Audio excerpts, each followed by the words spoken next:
الحمد للہ رب العالمین، الصلاۃ والسلام علی سید المرسلین، اما بعد فاعوذ باللہ من الشیطان الرجیم، بسم اللہ الرحمن الرحیم۔ قال اللہ سبحانہ وتعالی فی القرآن المجید والفرقان الحمید، الذین یؤمنون بالغیب ویقیمون الصلاة ومما رزقناهم ينفقون۔ وقال اللہ سبحانہ وتعالی فی شان نبیہ، ان اللہ وملائکتہ یصلون علی النبی یا ایھا الذین آمنوا صلوا علیہ وسلموا تسلیما۔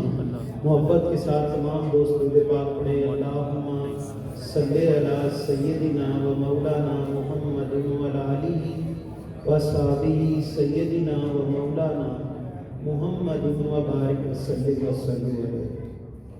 اللہ تعالیٰ کا ہم پر بہت بڑا احسان عظیم کہ اس پاک ذات نے ہمیں ایک ایسی مجلس میں بیٹھنے کی توفیق عطا فرمائی جہاں اللہ رب کریم، اس کے محبوب نبی اکرم صلی اللہ علیہ وآلہ وسلم کا ذکر خیر جاری ہو ساری ہے، اور یہ مجلسیں وہ مجلسیں ہیں کہ میرے محبوب پاک نبی کریم صلی اللہ علیہ وآلہ وسلم فرماتے ہیں جو شخص ایسی مجلسوں میں بیٹھ جاتا ہے وہ ابھی ختم نہیں ہوتی، اللہ ان کے ختم ہونے سے پہلے بیٹھنے والوں کی بخشش فرما دیتا ہے۔ میرے دوست، میرے عزیز، میرے بھائی، اللہ تعالیٰ نے قرآن کریم فرقان حمید میں ایمان والوں کی 3 ایسی صفات بیان کی، 3 ایسے خصائل بیان کیے جو ایمان والوں کے لیے اللہ تعالیٰ نے ہر چیز کے اوپر مقدم رکھے۔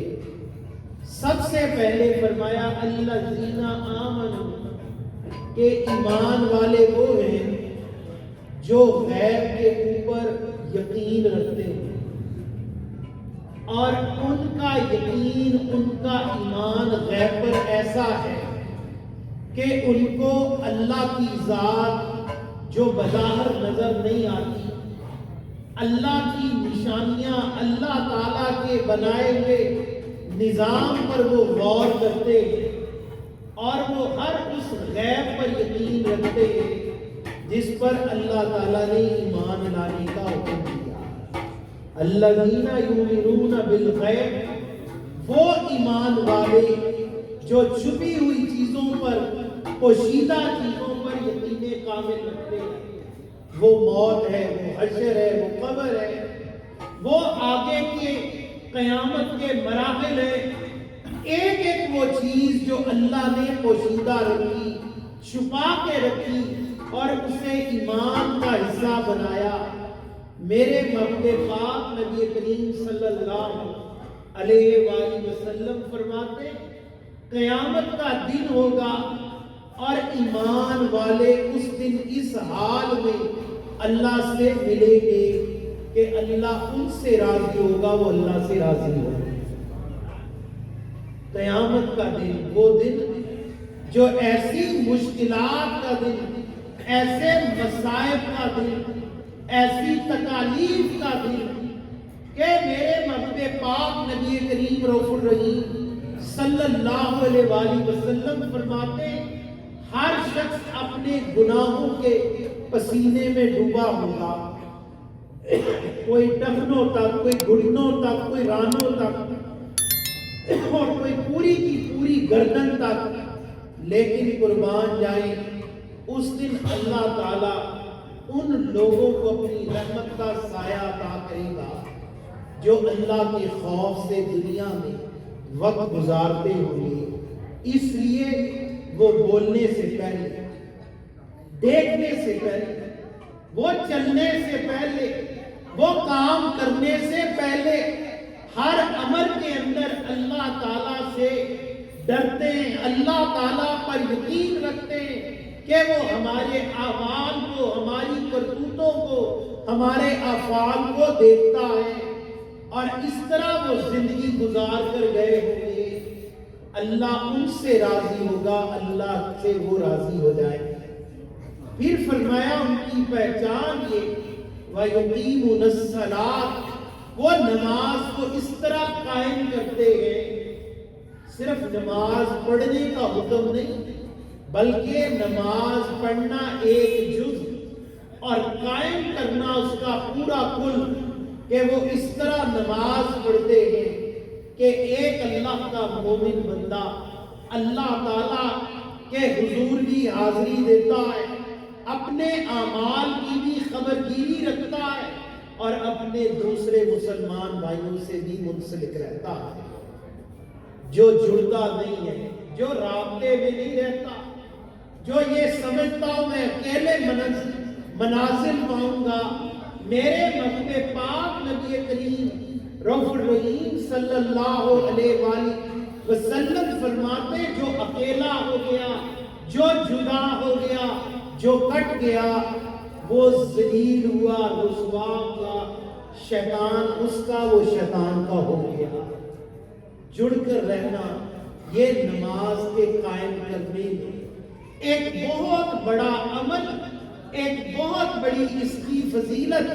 اللہ تعالیٰ فرماتا ہے ایمان والے تو وہ جو نماز کو قائم کرتے ہیں، اللہ کے ذکر کے لیے، اللہ کے شکر کے لیے۔ کسی کی موت آئی اس میں شریک ہو گئے، کسی کی خوشی آئی اس میں جا پہنچے، کوئی تکلیف میں ہوا اس کے مددگار بنے، اور پوری زندگی ان کی ایسی ربط میں گزری کہ ایک دوسرے کا دکھ سکھ انہوں نے اپنا بنایا۔ اللہ فرماتا وہ کامیاب ہوئے۔ تیسری بات قرآن پاک فرماتا ہے وَمِمَّا رَزَقْنَهُمْ يُنْفِقُونَ، جو اللہ تعالیٰ نے ان کو عطا کیا وہ اللہ کی راہ میں خرچ کرتے ہیں۔ میرے بھائی، میرے دوست، رزق اس کی بھی بہت ساری اقسام ہیں۔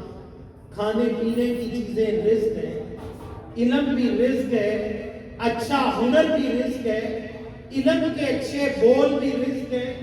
میرے بھائی، میرے دوست، میرے عزیز، میرے مکتب پاک نبی کریم صلی اللہ علیہ وآلہ وسلم کے ایک صحابی حاضر ہوئے، یا رسول اللہ، آپ نے فرمایا جو اللہ کی راہ میں خیرات کرے گا وہ اللہ کے قرب میں ہوگا، لیکن میرے مکتب پاک میں تو غنی نہیں، میں تو غریب ہوں، مفلس ہوں، صبح اگر کھانا ملے تو شام بھوکا رہتا ہوں، شام کو مل جائے تو اگلے دن نہیں ملتا۔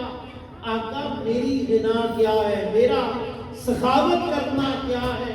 میرے مکتب پاک نے فرمایا میرے ساتھی، تجھے جو اللہ کا کلام آتا ہے، جو تو اپنے مکتب پاک سے سنتا ہے، دوسروں کو سنا، اللہ قیامت کے دن تجھے غنیوں کے ساتھ کھڑا کرے گا۔ اچھا علم بھی غنا، اچھی نصیحت بھی غنا، اچھی باتیں بھی، سخاوت، رزق ہو، کپڑا ہو، پیسہ ہو، جائیداد ہو، جو اللہ کی راہ میں یہ دے گا، اللہ تعالیٰ اس کو قیامت کے دن اپنی راہ میں خرچ کرنے کی وجہ سے اپنی رحمت کا سایہ عطا کرے گا۔ میرے بھائی، میرے دوست، میرے عزیز، یہ جو نیکیاں کہ بندہ ایمان پائے اور غیب پر اس کا یقین ہو جائے، نماز کو قائم کرنے والا بنے، اور جو اللہ نے اس کو عطا کیا وہ اللہ کی راہ میں خرچ کرے، یہ کیسے ممکن ہے؟ انسان کے وجود میں یہ نعمتیں پیدا ہوں، یہ فکر پیدا ہو۔ اللہ کے بہت بڑے کامل ولی اپنی کتاب میں تحریر فرماتے ہیں، سیدنا امام غزالی کے آپ ہم اثر بزرگ ہیں، آپ فرماتے ہیں لوگوں یہ ممکنات میں نہیں کہ تم گھر بیٹھے رہو، تم اپنے دکانوں پر مشغول رہو، تم اپنے کاروبار اور بیوی بچوں میں الجھے رہو، اور تم بیٹھے بٹھائے اللہ کی معرفت کو پالو۔ تو عرض کی حضور پھر کیا طریقہ؟ ہم بھی اللہ کی معرفت کو پانا چاہتے ہیں، ہمارا بھی غیب پر یقین آئے، ہماری نماز معراج بنے، اور جو اللہ نے دیا وہ رب کی راہ میں خرچ کرنے کا جذبہ اللہ نے عطا فرمائے۔ آپ فرماتے ہیں ایسے دوستوں کو تلاش کر، ایسے لوگوں کو ڈھونڈ جن کے پاس بیٹھ کر تیرے دل میں اللہ کی خشیت، اللہ کی معرفت پیدا ہو، رب کا خوف پیدا ہو، محبوب پاک نبی کریم رؤوف الرحیم کی محبت پیدا ہو، اور ان کی محبت کے بعد اللہ تعالیٰ تجھے وہ مقام اور مرتبہ دے کہ قیامت والے دن اللہ تجھ سے راضی ہو جائے اور تو اللہ سے راضی ہو جائے۔ میرے بھائی، میرے دوست، میرے عزیز، حضرت خواجہ شاہ سراج الدین ترنزی رحمۃ اللہ تعالیٰ نے بہت پرانے بزرگوں میں نہیں، بہت پرانے بزرگوں میں نہیں، پچھلی صدی کے بزرگ، آپ اپنی کتاب میں تحریر فرماتے ہیں ہندوستان سے آپ کا تعلق، بدایوں شہر میں آپ لوگوں کو قرآن و حدیث پڑھایا کرتے، اور اس زمانے میں حج پر جانا ایک مشکل سفر تھا، پیدل بحری جہازوں کا سفر، پیدل سفر، بڑے لمبے چوڑے رستے، جب لوگ حج پر جاتے تھے یہ سوچ کر جاتے تھے اب واپس ہونا ممکن نہیں، پتہ نہیں زندگی ملے نہ ملے، موقع ملے نہ ملے، گھر سے جانے لگے، عزیزوں سے، رشتہ داروں سے، خاندان والوں سے ایسے ملے، کب دعا کرنا میں واپس نہ ہوں، مکہ ہی موت آ جائے، مدینہ طیبہ ہی موت آ جائے، یہیں دفن ہو جاؤں، یا میں اللہ کے گھر کے قریب دفن ہوں، یا مدینہ طیبہ دفن ہوں۔ یہ دعا کر کے گھر سے روانہ ہوئے، جب حج کرنے گئے، حج کیا، اس کے بعد محبوب پاک کے در پر حاضری ہوئی، حاضری دے کر دوبارہ مکہ تشریف لائے، عمرہ ادا کیا، اور عمرہ ادا کر کے لوگوں نے کہا اب ہم جانے لگے، کوئی پیغام ہو، کوئی گھر والوں کے لیے آپ نے سندیسہ دینا ہو، فرمایا نہیں، میں تمہارے ساتھ چلوں گا، میں تمہارے ساتھ واپس جاؤں گا۔ لوگوں نے کہا آپ تو چاہتے تھے یہاں قیام کرتے رکتے، فرمایا میں نے نہیں کہا، میں ساتھ چلوں گا۔ جہاز پر بیٹھے، بحری جہازوں کا سفر تھا، کئی مہینوں کے بعد ہندوستان پہنچے، بڑے بڑے علماء، مشائخ آپ کا استقبال کرنے آئے، آپ کی زیارت کو آئے، عرض کی اے سراج الدین ترنزی، آپ کو فرماتے تھے میں یا جنت البقیع میں دفن ہوں گا یا جنت معلیٰ میں، مکہ المعظمہ میں دفن ہوں گا، آپ تو واپس آئے، فرمایا لوگوں میں ایک رات بیت اللہ کے اندر موجود تھا، اور وہیں نماز پڑھتے پڑھتے، اللہ کی عبادت کرتے کرتے میری آنکھ لگی، میں نے دیکھا کہ اللہ کے گھر کے قریب کچھ جو 7 قبرستان ہے اس کچھ قبروں میں مردے لائے جا رہے ہیں، اور کچھ جو پہلے سے وہاں دفن ہے انہیں نکالا جا رہا۔ میں نے جرأت کر کے ڈرتے ڈرتے ان لوگوں سے سوال کیا تم کون ہو اور کن مردوں کو نکالتے ہو، کن کو ڈالتے ہو؟ انہوں نے کہا اے سراج الدین غور سے سن، یہاں کچھ لوگ ایسے دفن ہیں جو مکہ المکرمہ اور مدینہ میں دفن ہونے کے اہل نہیں، ہم ان کو یہاں نکالتے ہیں، اور پوری روئے زمین میں کچھ لوگ ایسے ہیں جن کا دل 24 گھنٹے اللہ اور اس کے محبوب کی جانب متوجہ ہے، جن کا دل ہر وقت کعبہ اور مدینہ طیبہ کی محبت میں مستغرق تھا، ہم ان کو اٹھا اٹھا کے یہاں منتقل کر رہے ہیں۔ کہا جب میری آنکھ کھلی مجھ پہ کبھی تاریخ ایسی عجیب کیفیت، میں نے کہا چل سراج الدین اپنے علاقے میں جا، اپنے ملک میں جا، اگر تو اس اہل ہوا وہاں سے تجھے اٹھا کے اللہ کے فرشتے خود مکہ المکرمہ مدینہ طیبہ منتقل کریں گے، اور اگر تو اس اہل نہ ہوا، ایسا نہ ہو کہ تیری کوئی غلطی، تیری کوئی کوتاہی تجھے یہاں سے محروم کر دے اور فرشتے یہاں سے اٹھا کے دوبارہ تجھے ہندوستان پھینکے۔ میرے بھائی، میرے دوست، میرے عزیز، حضرت سیدنا امداد اللہ مہاجر مکی رحمت اللہ تعالیٰ علیہ آپ فرماتے ہیں یہ بہت بہتر ہے کہ تم مدینہ منورہ میں ہو اور تمہارا دل تمہارے بچوں میں رہے، اس سے بہت بہتر ہے تم اپنے گھر والوں میں ہو اور تمہارا دل مدینہ طیبہ میں رہے۔ اور پھر فرمایا اگر تم یہ چاہتے ہو کہ اللہ تمہیں اس حال میں رکھے، فرمایا پھر ان کے ساتھ بیٹھا کرو، ان کے ساتھ تعلق پیدا کرو جو تمہیں اللہ تعالیٰ کا قرب عطا کرائے، تمہیں رسول پاک کی محبت نصیب ان کے صدقے سے ہو، اور دنیا میں تمہارا قبر اور اس کی تیاری، حشر کی تیاری ان کی صحبت کی برکت سے حاصل ہو جائے۔ آج اس کے مرشد فرمایا کرتے لوگ اللہ کو نہیں مانتے، اللہ کے نبیوں کو نہیں مانتے، اللہ کے دین کو نہیں مانتے، لیکن موت ایک ایسی چیز ہے جسے روئے زمین میں ہر انسان مانتا ہے کہ موت آنی ہے، وہ کافر ہو، وہ مشرک ہو، مسلمان ہو، وہ ملحد ہو، وہ موت پر یقین رکھتا ہے۔ اور موت ایسا نقطہ ہے کہ جس نقطے سے انسان کی نصیحت کا آغاز ہوتا ہے، اگر وہ حاصل کرنا چاہے۔ میرے محبوب پاک نبی کریم رؤوف الرحیم صلی اللہ علیہ وآلہ وسلم کے سامنے سے یہودی کا جنازہ گزرا، اللہ کے محبوب کھڑے ہو گئے، صحابہ کرام نے عرض کی یا رسول اللہ یہ تو یہودی ہے، آپ تو مسلمانوں کے جنازے کے لیے احترام کھڑے ہونے کا حکم دیتے ہیں۔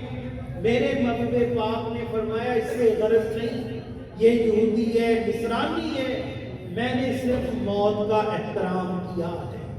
جب کسی شخص پر موت کی کیفیت طاری ہوتی ہے، فقط وہ انسان ہے یا اللہ کی ذات ہے وہ اس موت کی کیفیت کو سمجھتا ہے۔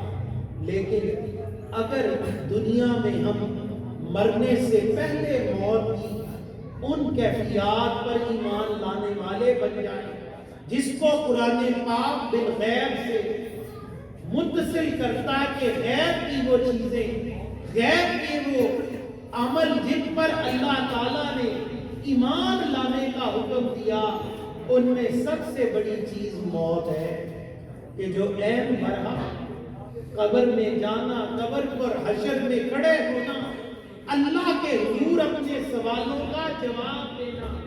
لیکن میرے بھائی، میرے دوست، میرے عزیز، حضرت امام ابن جوزی رحمت اللہ تعالی علیہ فرماتے جو شخص اس حال میں مرا کہ وہ رب کو ایک مانتا ہو، رسول پاک نبی کریم صلی اللہ علیہ وآلہ وسلم کو اللہ کا آخری نبی تسلیم کرتا ہو، اور صحابہ کرام اور اہل بیت کی عزت کرتا ہو، تابعداری کرتا ہو، فرمایا اللہ نے مجھے خود دکھایا، اللہ تعالیٰ دو فرشتوں کے ذریعے قبر میں اس وقت تک اس مردے کی مدد فرماتا ہے جب تک وہ فرشتوں کے سوال کے جواب دے کر جنت میں داخل نہ ہو جائے۔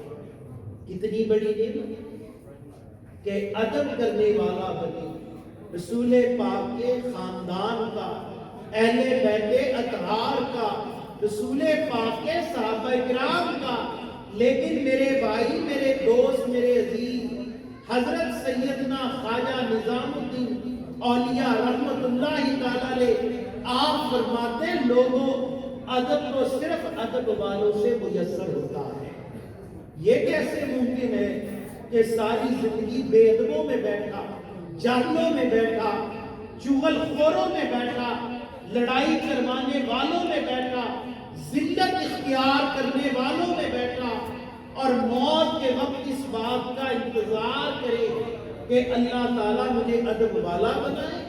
یہ ممکن نہیں ہے۔ حضرت سیدنا خواجہ نظام الدین اولیاء رحمت اللہ تعالیٰ علیہ آپ فرماتے ہیں تم ادب والوں میں بیٹھ، اور ادب والوں میں بیٹھنے میں سب سے پہلا فائدہ یہ ہوگا اللہ تعالیٰ تجھے دل کے اوپر لگام عطا فرمائے گا. زبان تو بہت دور، آنکھیں تو بہت دور، تیرا دل بھی تیرے قابو میں آ جائے گا.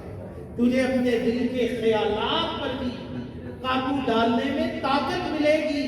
اور فرمایا جب تو ان کے ساتھ بیٹھے گا ہر گھڑی اپنا محاسبہ خود کرے گا، اور جب تیری موت آئے گی اللہ تجھے ادب والوں سے شامل کرے گا. میرے بھائی، میرے دوست، میرے عزیز، ایسے ہی جب کوئی شخص دنیا سے روانہ ہوتا ہم جمع ہوتے ہیں.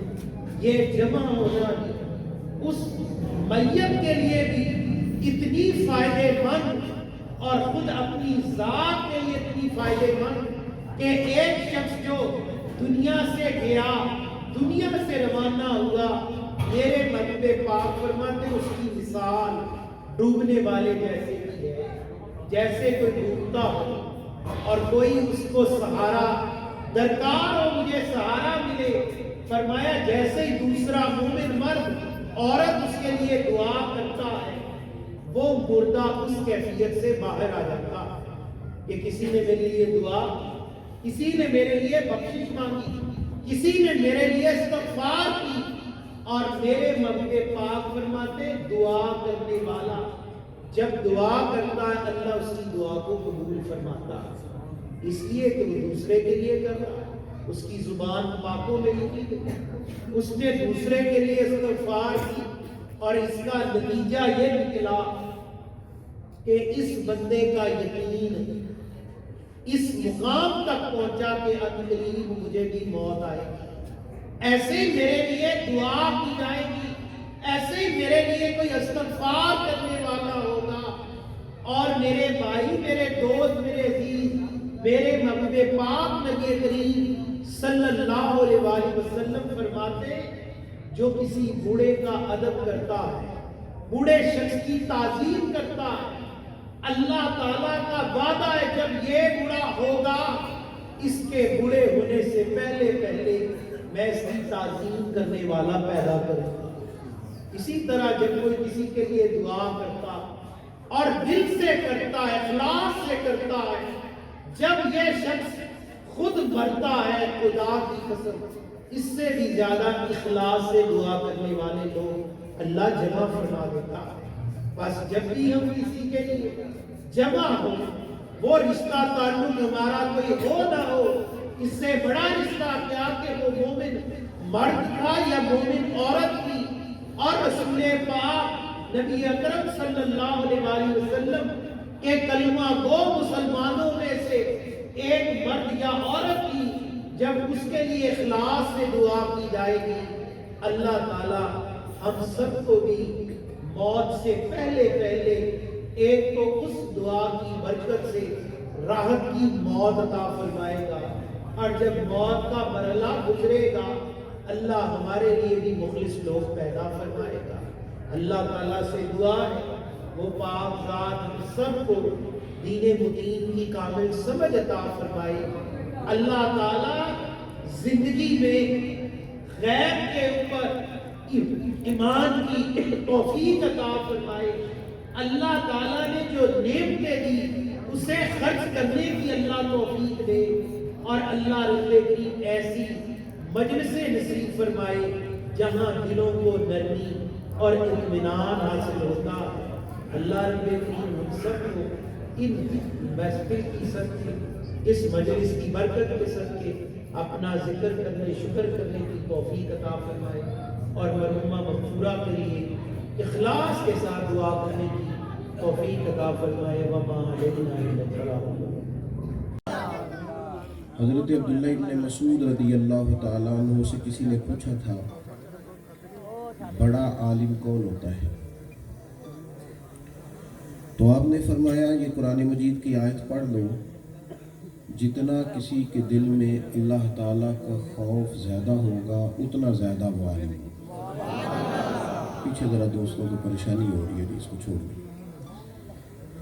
جب انسان کی طبیعت میں خشیت آتی جاتی ہے اور جب وہ زیادہ متقی ہوتا ہے، احتیاط کے ساتھ بولتا ہے، احتیاط کے ساتھ کہتا ہے، احتیاط کے ساتھ کھاتا ہے، احتیاط کے ساتھ لوگوں کے ساتھ معاملات کرتا ہے، اور وہ لوگوں کے سامنے اپنے آپ کو زیادہ کلیئر نہیں کرنا چاہتا، بلکہ رب رسول کی بارگاہ میں اپنے آپ کو صاف رکھنا چاہتا ہے۔ اس وقت محسوس ہوتا ہے کہ اللہ تبارک و تعالیٰ نے شعور علم عطا فرمایا ہے۔ علم صرف معلومات کا نام نہیں ہوتا کہ بہت ساری میں معلومات جانتا ہوں، بہت ساری باتیں میں کر لیتا ہوں، بہت سارے فنون سے میں آگاہ ہوں، اور نہ ہی علم کسی مخصوص فن کے مظاہرہ کرنے کا نام ہوتا ہے۔ علم تو خشیت الہی ہے کہ آپ نے کچھ سیکھا ہے اور اس کی برکت سے آپ نے اللہ تبارک و تعالیٰ کی معرفت کا سفر کیا ہے، اور پھر آپ قرب الہی کے رستے میں اس طرح چلے ہیں کہ آپ بہت محتاط ہو گئے۔ نبی اکرم سید عالم صلی اللہ تعالیٰ علیہ وسلم نے فرمایا، میں تم سب سے زیادہ اپنے رب کو جانتا ہوں، اور فرمایا میں تم سب سے زیادہ اپنے رب سے ڈرتا ہوں۔ ہمارے ہاں بہت سارے لوگ ایسے ہوتے ہیں جنہیں بہت ساری باتیں آتی ہیں، وہ صرف مائک اور اسٹیج پر نہیں آتے، لیکن جہاں بھی بیٹھتے ہیں وہ کسی کو بات نہیں کرنے دیتے، بلکہ بعض لوگ تو ایسے بھی دیکھے ہیں جو پنچایت میں بڑی اچھے طریقے سے ڈیلنگ کرتے ہیں، ڈھیر ساری معلومات رکھتے ہیں، بڑے معاملہ فہم ہوتے ہیں، بصیرت والے ہوتے ہیں، اللہ تعالیٰ نے انہیں خداداد صلاحیتوں سے نوازا ہوتا ہے، لیکن عمل کے معاملے میں کمزور ہوتے ہیں۔ یعنی انسان کے پاس معلومات بہت زیادہ ہو، گفتگو بہت زیادہ کر لیتا ہو، کسی کو بولنے نہ دیتا ہو، ہر معاملے میں وہ سمجھتا ہو کہ میں مطالعہ رکھتا ہوں، لیکن نماز کا ٹائم آئے تو وہ چھپتا پھرے، بہانے کرتا پھرے، تو اس کا مطلب ہے اس نے کچھ حروف تو سیکھ لیے ہیں، لیکن علم کی جو اصل حقیقت ہے اس تک نہیں پہنچا۔ ایک تو حضرت مجدد الفسانی رحمۃ اللہ علیہ کا ایک فرمان ہمیشہ یاد رکھیں۔ حضرت مجدد صاحب رحمۃ اللہ علیہ فرمایا کرتے کہ ایمانیات کے بعد جو بندہ اخلاقیات میں ترقی چاہے اور اللہ تعالیٰ کا قرب پانا چاہے، صرف 3 چیزوں کا خیال کرے، کوئی لمبا فلسفہ نہیں، کچھ بڑی ابحاث نہیں، صرف 3 چیزیں۔ عقائد اسلامیہ کے بعد صرف 3 چیزیں اپنی زندگی میں پیدا کریں۔ اللہ کرے آپ موبائل تھوڑا دیکھیں اور میری طرف زیادہ دیکھیں، آمین تو کہہ دیں، کیونکہ موبائل نے ادھر ہی رہنا ہے اور میں نے چلے جانا ہے۔ آپ تھوڑی توجہ فرمائیں، اللہ آپ کو مہنگے مہنگے موبائل دے، ویسے کبھی کبھی جیب میں بھی رکھنا چاہیے۔ میں نے کافی ریسرچ کی ہے، جس نے بنایا تھا اس نے یہ نہیں کہا تھا کہ کبھی جیب میں نہ ڈالنا، لیکن وہ ہمارے تو نفسیات پہ سوار ہو گیا۔ اللہ سمجھ عطا فرمائے۔ عزیز دوست، 3 چیزیں حضرت مجدد صاحب رحمۃ اللہ علیہ فرماتے ہیں، ایک علم کا شوق پیدا کرو اور اسے محنت سے حاصل کرو، اور یہ صرف علماء کے لیے نہیں، ہر آدمی، وہ جو کہا گیا نا کہ علم کا حصول ہر مرد و عورت پر فرض ہے، تو اپنی ضرورت کے مسائل سیکھیں۔ ہم سے اگر دن میں 100 لوگ مسئلہ پوچھتے ہیں تو 95 طلاق والے ہوتے ہیں، اور میں آپ کو بڑی ذمہ داری سے کہتا ہوں، اگر شادی سے پہلے صرف 2 گھنٹے کی کلاس کسی استاد کے پاس لڑکے کی لگوائی جائے اور کسی معلمہ کے پاس اس بچی کو بٹھایا جائے 2 گھنٹے کے لیے، اور انہیں نکاح اور طلاق کے مسائل سکھائے جائیں، تو جتنی طلاقیں ہوتی ہیں نا، یہ 2-4% پہ آ جائیں گی، بلکہ اللہ فضل کرے گا تو معاملہ ختم ہو جائے گا۔ لیکن ہم شیروانی کا آرڈر دیتے ہیں 1.5 مہینہ پہلے، فرنیچر کا آرڈر دیتے ہیں 3 ماہ پہلے، میرج ہال بک کرتے ہیں، کبھی کبھی بڑی تکلیف ہوتی ہے۔ چھوٹا سا بچہ ساتھ آ گیا تھا ماں باپ کے طلاق کا مسئلہ پوچھنے کے لیے، اور اس کے پیروں میں جوتے بھی نہیں تھے، تو جب میں نے انہیں کہا کہ یہ تو 3 طلاقیں ہو گئی، معاملہ ختم ہو گیا، تو پھر میں اس بچے کو پلٹ کے دیکھتا تھا تو اس کی آنکھوں کی وہ خوبصورتی اور اس نونہال کو جو بھی بڑی حاجت تھی ماں باپ دونوں کی، تو اس کو دیکھ کے آنکھیں بھر آئیں کہ یہ اب ماں باپ کے ہوتے ہوئے بھی یتیموں جیسی زندگی گزارے گا۔ لیکن میں اپنے جیسے لوگوں سے عرض کروں گا، ہم نے بھی مسائل نہیں بیان کیے، ہمارے ہاں بھی مطلب وہ شعری ذوق، شعر تو میں بھی بڑے پڑھتا ہوں، ذوق کے لیے شعر کوئی ایسی چیز نہیں، لیکن یہ کہ جو فروغ علم کا کام ہمیں کرنا چاہیے تھا اس پر ہم توجہ نہیں دے سکے۔ ہمیں قوم کو جس طرح موٹیویٹ کرنا چاہیے تھا، جن چیزوں کی خاص حاجت تھی اس پر ہم توجہ نہیں دے سکے۔ حضرت مجدد صاحب فرماتے ہیں پہلا کام یہ کرو کہ اپنے مزاج کو علمی بناؤ، تمہیں سیکھنے کا شوق ہو۔ ہمارے ہاں کانوں کی لذت کا ذائقہ بڑا تگڑا ہے، اوہ ہو، ایک تقریر، پھر 2 تقریریں، پھر 6 تقریریں، پھر اس کے بعد میں نے آپ کی 25 تقریریں سنی، پھر مجھے 25 سال ہو گئے تقریریں سنتے ہو۔ بھائی میں نے سیکھا کیا اس سے؟ میں نے اس سے لیا کیا؟ اور پھر اگر کسی بندے نے مسئلہ پوچھ لیا نا، کوئی بات پوچھ لی، وہ دلیل دے رہا ہے، تو یہ جس کو 25 سال ہو گئے تقریریں سنتے، یہ جواب میں کہتا ہے میں تو ایڈا پڑھیا ہی نہیں۔ تو آپ کا تو دعویٰ ہے 25 سال سے تقریریں سننے کا، آپ نے اس میں سے یاد کیا رکھا ہے؟ اعلیٰ حضرت بریلوی رحمۃ اللہ علیہ سے پوچھا گیا کہ ذرائع کیا ہے علم کے، تو فرمایا باقاعدہ کورس پڑھنا بھی علم ہے، مطالعے سے بھی بندہ عالم ہوتا ہے، اور صحبت علماء سے بھی بندہ عالم ہو جاتا ہے۔ شرط کیا ہے کہ اس کا ذوق ہو، تھوڑا سا مزاج بنائے۔ جہاں ہم نے بڑے حساب رکھے ہوتے ہیں نا جی، کاغذ پینسل چلتی ہے، اب تو موبائل میں بھی بچے نوٹ کر لیتے ہیں کیا لینا ہے کیا دینا ہے، تو ایک ڈائری یہ بھی بنا لیں کہ جمعے والے دن مولانا نے کس آیت کا ترجمہ کیا تھا، کیا حدیث پاک بیان کی تھی، فجر میں درس ہوا تھا تو اس کے اندر انہوں نے کون سے فقہی مسائل پر بات کی تھی، اور ایک بات اپنے دل کی تختی پہ لکھ لیں، جس طرح وظیفہ پڑھنے کا ثواب ہے نا، سبحان اللہ سبحان اللہ الحمدللہ الحمدللہ اللہ اکبر، جس طرح وظائف پڑھنے کا ثواب ہے، اسی طرح فقہی مسئلے سیکھنے کا بھی ثواب ہے۔ تو ہم نے تیار نہیں نہ کیا لوگوں کو، مزاج نہیں دیا۔ یہاں ایک بابا جی تسبیح لے کے بیٹھ جائیں، پگڑی میری طرح انہوں نے بڑی تگڑی باندھی ہو، اور دوسری طرف ایک مولانا بہار شریعت لے کے درس دینے بیٹھ جائیں، تو لوگ کہتے ہیں یہ مولوی صاحب نے ادھر چلنے ہیں بابے اور آپ کو دعا کرانے ہیں۔ یہ مزاج ہم نہیں دیا ہے، کوئی باہر سے نہیں آیا۔ اور نبی پاک علیہ الصلوۃ والسلام نے ہماری کیا تربیت فرمائی؟ اللہ کے محبوب علیہ السلام مسجد نبوی شریف میں تشریف لائے تو 2 حلقے لگے ہوئے تھے،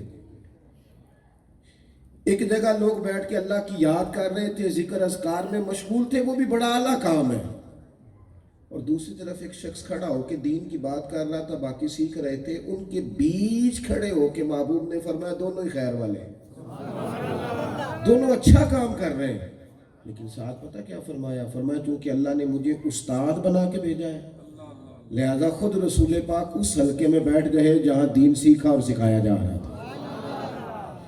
تو مزاج کے اندر یہ چیز پیدا کریں کہ ہم نے سیکھنا ہے، اور ہمیشہ سیکھنا ہے، ہر وقت سیکھنا ہے، تربیت میں۔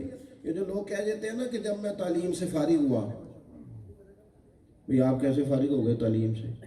انسان تو ساری زندگی سیکھتا ہے، آپ کو تو ہمیشہ سیکھنا چاہیے تھا۔ سیکھنے والا مزاج ہو تو بندہ بچوں سے بھی سیکھتا ہے۔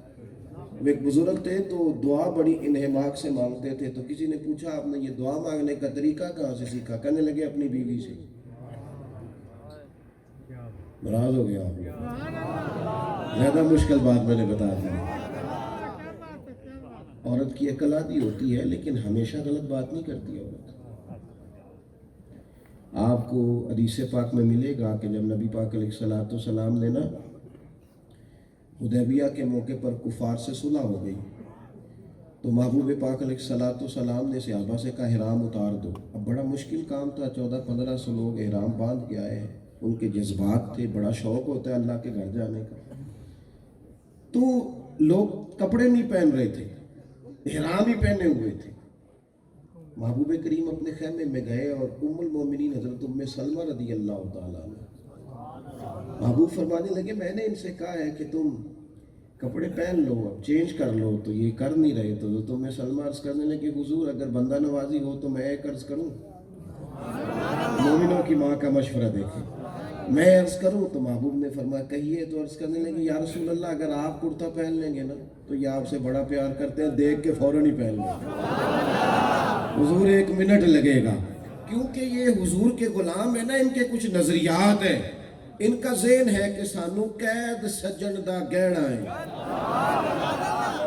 کسی کو ہتھ کڑی لگی ہوئی تھی نا، لگی یار کے نام کی تھی، تو کسی نے پوچھا یہ کیا ہے؟ اس نے کہا یہ سانو قید سجن دا گہنا ہے تو جنج رکھے ہو جو رہنا ہے۔ یہ آپ دیکھیں 1 منٹ میں یہ سارے نبی کریم علیہ السلام نے کرتا پہننا ہی تھا کہ جس نے دیکھا سبھی نے کرتا پہن لیا۔ تو حضرت ام سلمہ نے مشورہ دیا، بزرگوں سے پوچھا آپ بڑی پیار سے دعا مانگتے کہاں سے سیکھا؟ کہنے لگے اپنی اہلیہ سے۔ حضرت کس طرح؟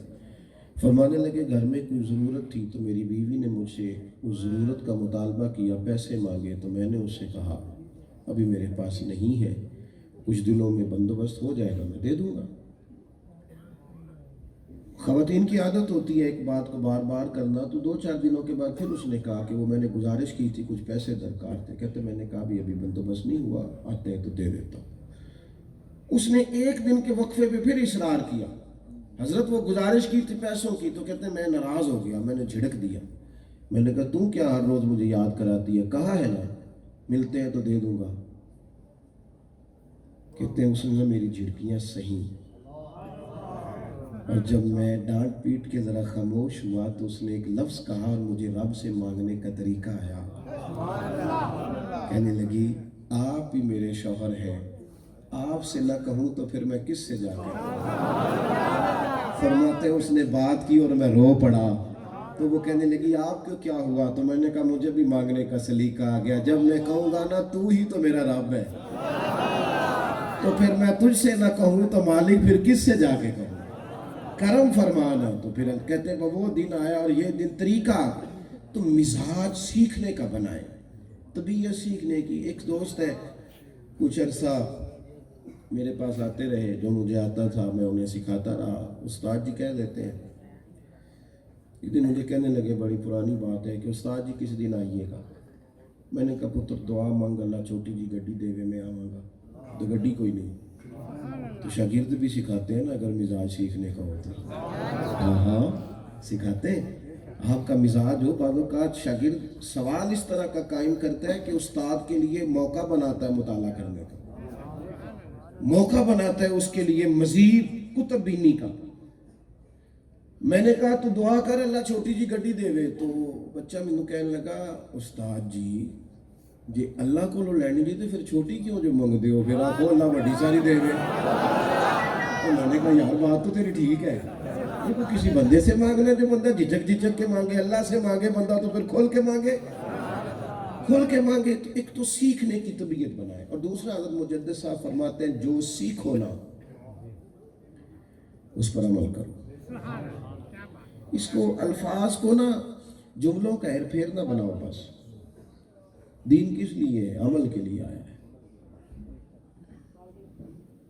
ایک طالب علم نے مجھ سے کہا کہ میں مطالعہ چیزیں یاد نہیں رہتی، تو میں کہ تم پتر سے رجمہ پڑھا نہیں پڑھنا کتابیں، تو علم بڑا غیور ہے، تو سیکھنے کے لیے پڑھ، اور رسول پاک علیہ السلام کے دین کو خلوص سے پڑھ، عمل کی نیت سے۔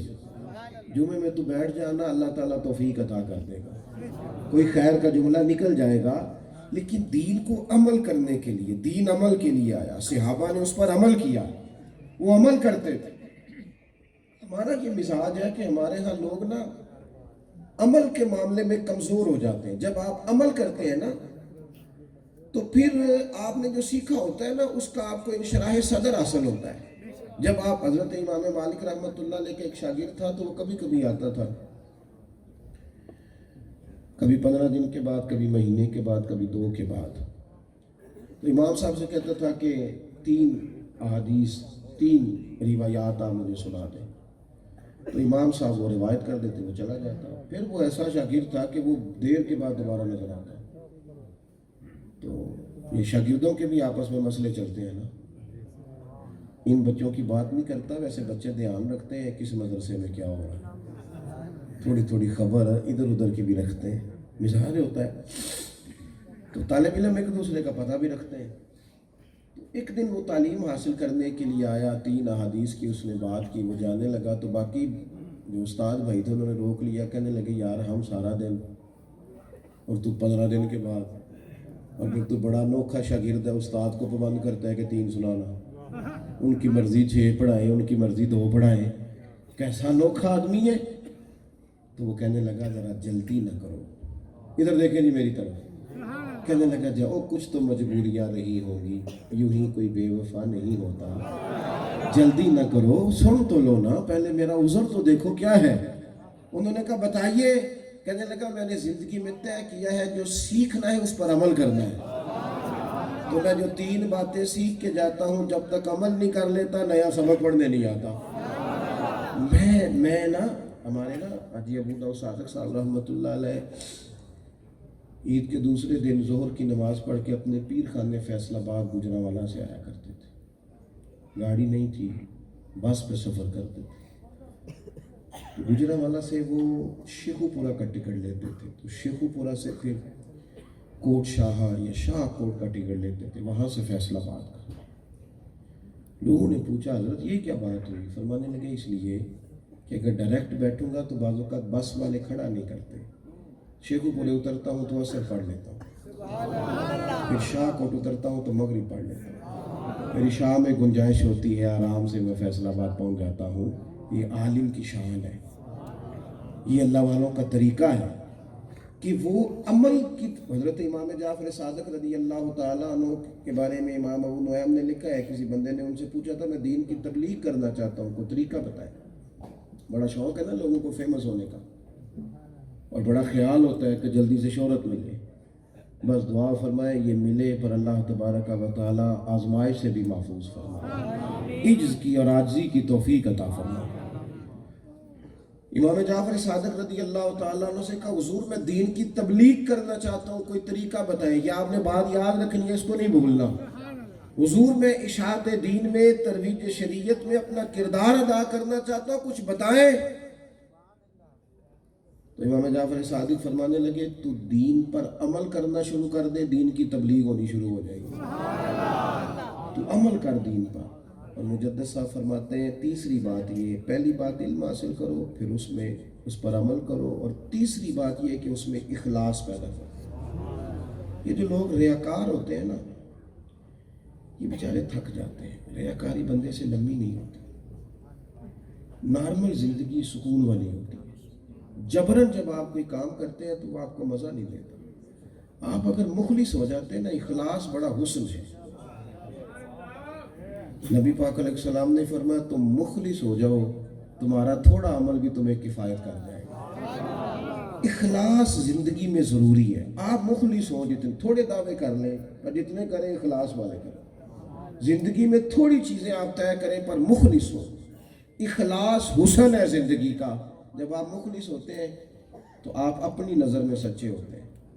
سب سے پہلے آپ کا اپنا ضمیر مطمئن ہوتا ہے کہ یار جو میں کہہ رہا ہوں یہ ٹھیک ہے, اس لیے کہ میں کوئی دنیا داری نہیں کر رہا, کوئی دکھاوا نہیں کر رہا. مخلص فی الدین ہو جائے اور اخلاص کے ساتھ ذمہ داری کریں.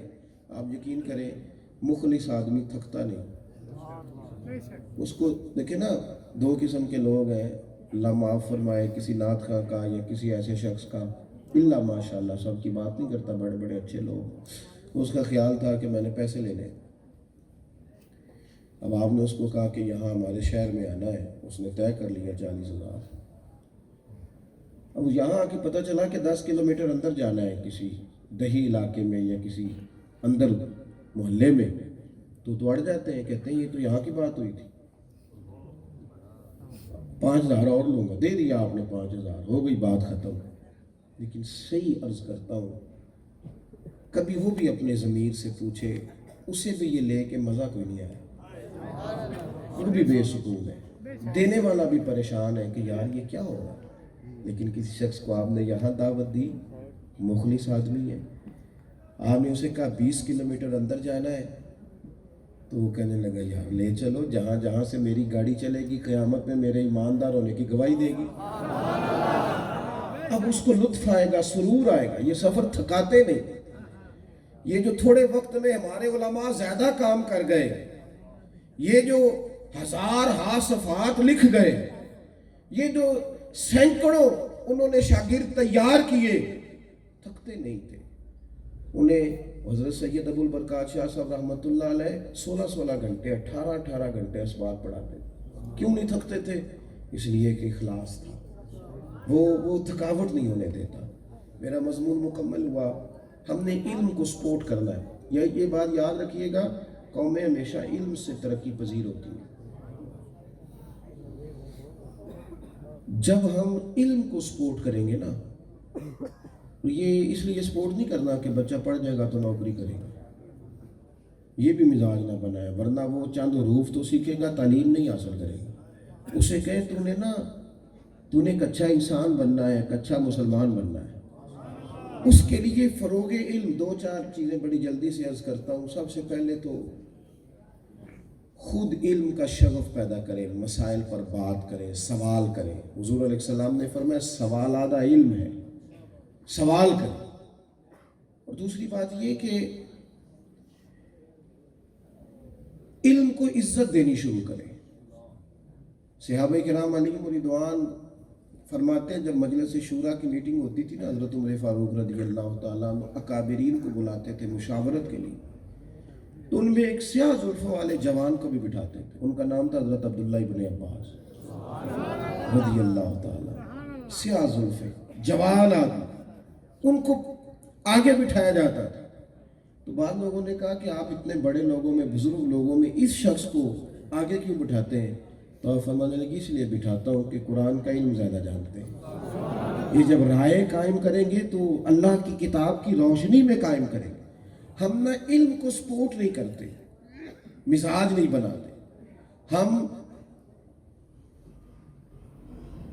150 200 80 70 طالب علم داخل ہوتے ہیں درس نظامی کی پہلے سال میں، اور دورہ حدیث کی باری آتی ہے تو 4-5 رہ جاتے ہیں۔ کیوں بھلا؟ اس لیے کہ ان سے جو بندہ بھی ملنے آتا ہے نا، وہ آ کے ان کو یہی بات کرتا ہے، پتر کھائیں گا کتوں، تنخواہ کتنی ملے گی، ایک ہی مصیبت۔ اور ہر شخص حوصلہ شکنی کرتا ہے، ہر شخص۔ میں اپنے مدرسے سے نکل رہا تھا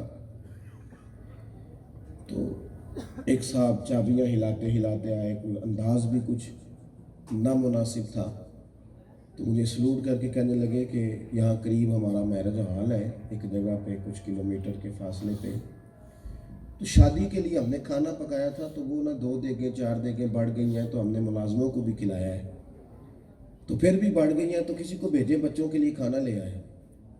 میں نے آخیا کو نظر نہ ہی مدرسے دے آلے دوارے، یہ تیرا کسی نے نہیں کھایا وہ ہمارے طالب علم کھائیں گے؟ تو روٹی تکی نہیں ہونی جڑی کئی باری اسی اڈا بھی چڑی ہے۔ سانو تخت ہزارے دی لوڑ کی ہے، نالے کی لگے شہر ببول دے نال، اسی اپنی بال کے سیکنے ہو، سانو کی لگے کسی اور دے نال۔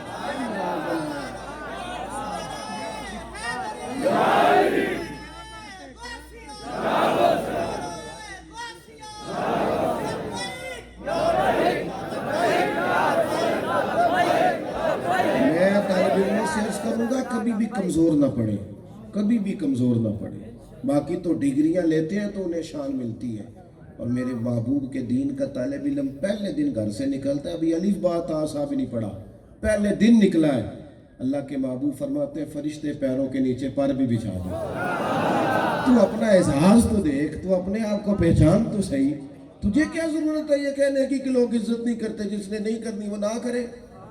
اپنے علم کی نگہبانی، علم کو سپورٹ۔ اعلیٰ حضرت بریلوی رحمت اللہ علیہ نا ہاتھ میں بوتل پکڑی، بس بات میری ختم ہو گئی، بوتل پکڑی ہاتھ میں، سرسوں کا تیل لینے دکاندار کے پاس گئے، اسے جا کے کہنے لگے یہ سرسوں کے تیل کی بھر دو، اس نے بھر دی، کہنے لگے کتنے پیسے؟ کہنے لگا حضور ویسے تو 5 آنے کی ہے، آپ ہمارے عالم ہیں، آپ 3 آنے دے دیں۔ حضرت نے پورے ہی 5 دیے، فرمایا سارے رکھ، میں اپنے علم کی قیمت 2 آنے نہیں لگایا کرتا، سارے رکھ۔ کرو مدح اہل دول رضا، پڑے اس بلا میں میری بلا، میں گدا ہوں اپنے کریم کا، میرا دین پارا نہ نہیں۔ 2-4 گزارشات کرنی ہے آپ سے، بات میری مکمل ہو گئی۔ ایک تو مدرسہ انسان ہی بناتے ہیں، اور انسانوں میں کمزوریاں بھی ہوتی ہیں، لیکن میں بڑی ذمہ داری سے کہتا ہوں ہم نے کبھی یونیورسٹیز اور کالجز کے کمزوریاں اپنے سٹیجوں سے بیان نہیں کی، ہم سمجھتے ہیں وہ بھی ہمارے بچے ہیں، لیکن ہمارے وزیر جب بھی بیٹھتے ہیں وہ مدارس کی کمزوریاں ڈسکس کرتے ہیں۔ ہم نے کب کہا ہے کہ یا فرشتے، بڑی ساری چیزوں کی میں آپ سے گزارش کروں گا کہ آپ خود مدارس کے ساتھ منسلک ہوں، آپ آئیں، آ کر بیٹھیں، ان بچوں کو کبھی بھی استحصال نہ کریں۔ یہ نہ بلایا کرو انہیں گھر ختم شریف پہ. یہ مدرسے میں جو قرآن شریف پڑھ رہے ہیں نا اس کا بھی یہ سال ثواب ہو جائے گا. اور ان کو لائنوں میں کھڑے کر کے روٹیاں نہ کھلایا کرو, یہ طریقہ درست نہیں ہے. کبھی کسی نے کہا ہے گھر میں امیر آدمی کی دعوت ہو تو کبھی کہا ہے کہ ذرا آدھا گھنٹہ بیٹھو ہماری دیگ لیٹ ہے. طالب علموں سے کہتے ہیں 2 سپارے اور پڑھ لو, دیگ لیٹ ہے. خدا کا خوف کرو. نبی پاک علیہ السلام نے فرمایا جب تک دل جمے اتنی دیر قرآن پڑھو, اور جب تمہاری طبیعت وہ نہ رہے تو چھوڑ دو. آپ نے کیوں پابندی لگائی حافظوں پہ کہ پورا پڑھ کے اٹھے؟ آپ بھی بیٹھو نا ساتھ آ کے 3 سپارے آپ بھی پڑھو.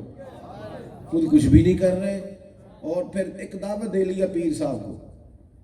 اللہ خیر کرے وہ بھی تشریف لائے ہیں تو وہ کہہ رہے ہیں مولویاں کی پتہ ہو گئی, یہ تو سانو پوچھو نا معرفت دی گل کی ہے. اور بھائی عالم علم جاننے والے حضرت سلطان باؤ کا فتویٰ 5 علموں جو کرے فقیری, وہ تے کافر مرے دیوانہ ہوں. جہالت کو پرموٹ نہ کریں, علم کو پرموٹ کریں. مدارس کے ساتھ اخلاقی تعاون بڑا کریں, ان بچوں کو سپورٹ کریں, ان کے خوبصورت چہروں کو دیکھیں. یہ جب یہاں سے نکل کے میں اس وقت نہیں آیا کرتا, میں صحیح بتاتا ہوں, میں سادہ کام کرتے ہیں, زور میں تقریر کر لی, کبھی مغرب میں کر لی, لیکن جو مدارس کے جلسے ہوتے ہیں نا ان سے دلچسپی ذرا زیادہ ہے. یہ بڑے خوبصورت لوگ ہیں, یہ طلباء. آپ یقین کریں ہم نے بڑی خوبصورتی دیکھی ہے اس جماعت کے اندر, بڑا حسن دیکھا ہے. یہ لوگ اور جذبہ ہے اور شوق ہے اور درد ہے. سب سے کم تنخواہیں مدارس کے اساتذہ کی ہوتی ہیں اور زیادہ شہرت بھی نہیں ہوتی. کئی دفعہ کوئی خطیب صاحب, کوئی مشہور آدمی وہ آتا ہے تو چھا جاتا ہے اور جناب چند منٹوں میں کیا ہو جاتا ہے. لیکن یہ لوگ بڑے تحمل سے, بڑی بردباری سے, بڑے حوصلے سے, بڑی شان و شوقت سے, بڑے اعزاز سے. اور یہ طالب علموں سے بھی کہوں گا ہمارے اساتذہ نے ہم سے بڑا پیار کیا. مجھے یاد ہے کہ مدرسے میں کبھی کھانا ختم ہو گیا تو استاد جی نے اپنے گھر جا کے گھر والی سے کہا کہ بچوں کی روٹی پکا. انہوں نے بڑی محنت کی. یہ لوگ تمہارے ساتھ بڑے مخلص رہے, ان کا تمہارے ساتھ درد کا رشتہ رہا. ان لوگوں نے جس خلوص کے ساتھ, بڑا مشکل ہوتا ہے یہ چندے کرنا, بڑا مشکل ہوتا ہے جا کے کسی کو کہنا, یہ بڑی آزمائش والا معاملہ ہوتا ہے. لیکن ان لوگوں نے وسائل بھی خود جمع کیے اور تمہیں پڑھایا بھی خود.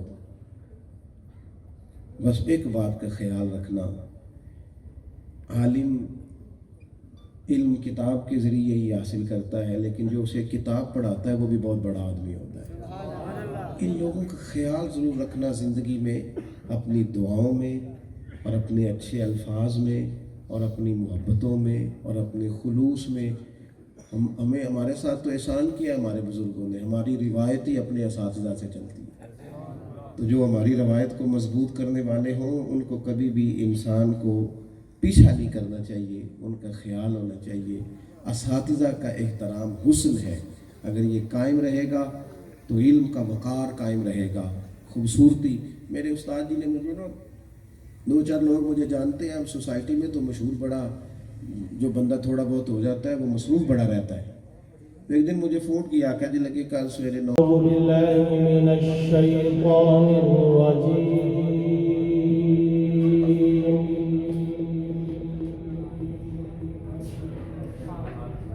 بسم اللہ الرحمن الرحیم.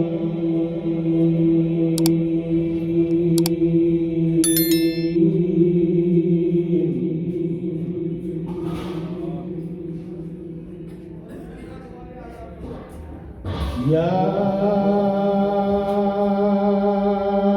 ایھا الذین آمنوا استعینوا بالصبر والصلاة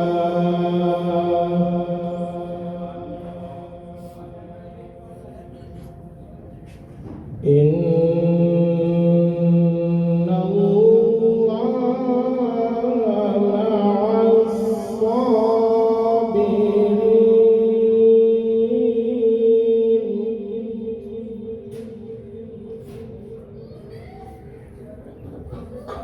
ولا تقولوا لمن يقتل في سبيل الله أموات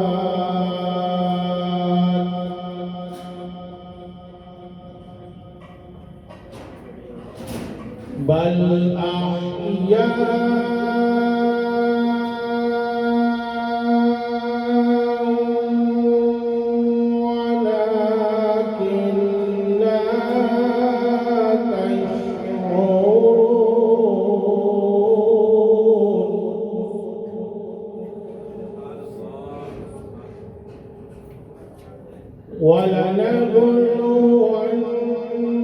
ولنبلونكم بشيء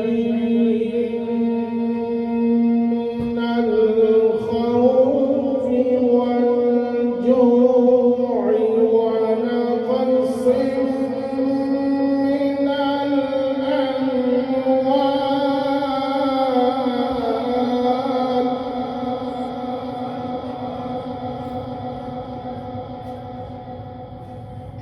والجوع ونقص من الأموال والأنفس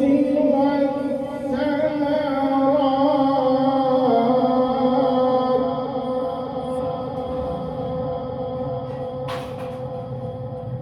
وبشر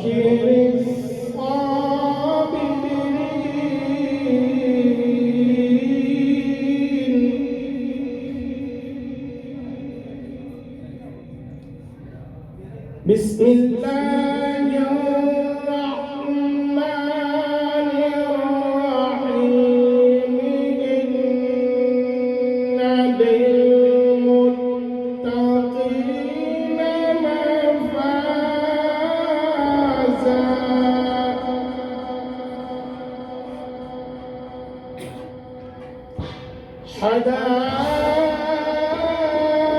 حدائق وأعنابا وكواعب أترابا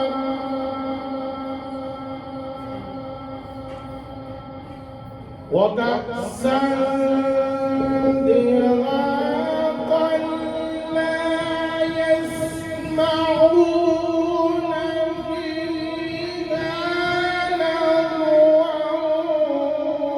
ولا كذابا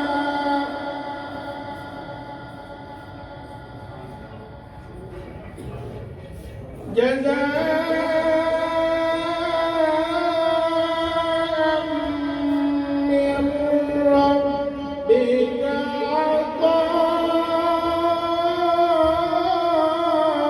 عطاء حسابا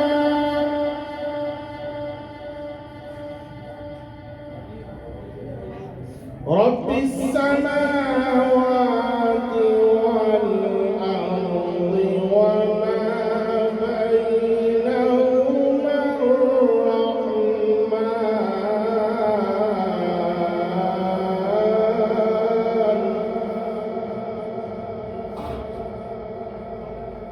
وما بينهما الرحمن لا يملكون منه خطابا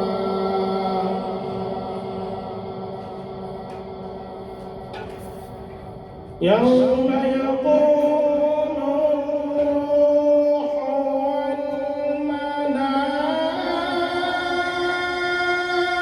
والملائكة صفا لا يتكلمون إلا من أذن له الرحمن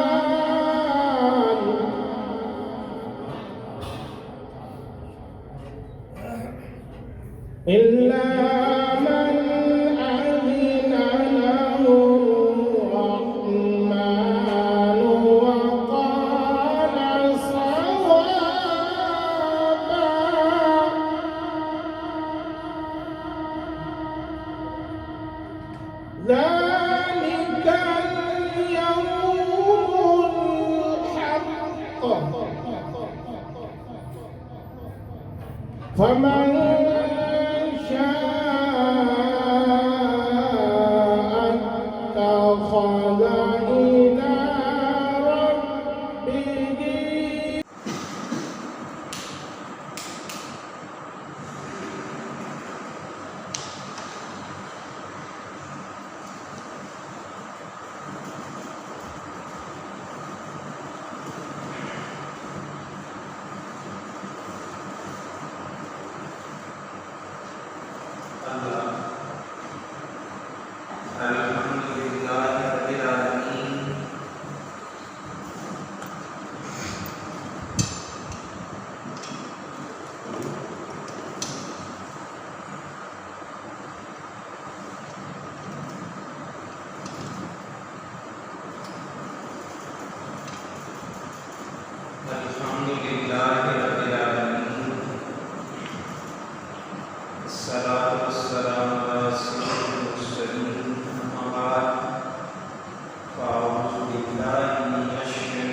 حضرات وقار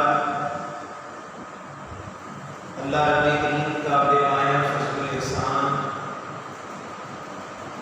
کہ اس ذات باری حق نے ایک مرتبہ پھر ہمیں جمعہ المبارک البابرکت گھڑیاں عطا فرمائی۔ اللہ رب کریم سے دعا ہے وہ ہم سب کو اپنے گھر میں اپنا ذکر کرنے، سننے اور اپنی بارگاہ میں جھکنے کی توفیق عطا فرمائے، اور اللہ رب کریم اس جمعۃ المبارک کو ہم سب کی جو خطائیں ہیں اس کی معافی کا ذریعہ بنائے۔ آمین ثم آمین۔ حضرات وقار، قرآن کریم میں اللہ تعالیٰ نے ارشاد فرمایا لَقَدْ خَلَقْنَا الْإِنسَانَ فِي أَحْسَنِ تَقْوِيمٍ، کہ لوگوں بے شک ہم نے تمہیں بطور انسان بہترین طریقے پر پیدا فرمایا۔ جب انسان اپنی تخلیق کے مرحلے اور معاملے کو قرآن کریم کی روشنی سے ہٹ کر اپنے مشاہدے کی نظر سے، اپنی ذاتی نگاہ سے دیکھتا ہے تو اس کی عقل سلیم اس بات کی گواہی دیتی ہے کہ اللہ رب العزت نے اسے تمام تر مخلوقات میں سب سے بہترین پیدا کیا۔ یہ اس کی اپنی عقل اور دانائی تسلیم کرتی ہے، اور جب کسی بات کی تسلیم قرآن کرتا ہے تو معلوم ہو جانا چاہیے کہ یہ بات جس کو عقل بھی تسلیم کرتی ہے اور اللہ تبارک و تعالیٰ کی بندے کے منہ سے یہ اقرار کروا رہا ہے، اور فطرت اور قدرت اور تمام دنیا کے جتنے بھی ذرائع ہیں وہ اس بات کی تصدیق کر رہے ہیں کہ انسان تمام تر مخلوقات میں بہترین مخلوق ہے۔ تو پھر اس معاملے میں، اس لمحے میں انسان کی عقل ایک دوسری بات بھی اسے سمجھاتی ہے۔ دوسری طرف کی زاویہ نگاہ جاتا ہے کہ جب کوئی چیز عام چیزوں سے اعلیٰ ورفع ہو تو پھر اس کے مقاصد بھی اعلیٰ ورفع ہوتے ہیں، پھر اس کے مقاصد کے اندر بھی بہت ساری ایسی چیزیں ہوتی ہیں جو اسے اللہ تبارک و تعالیٰ کی طرف سے عطا کی گئی، وہ اس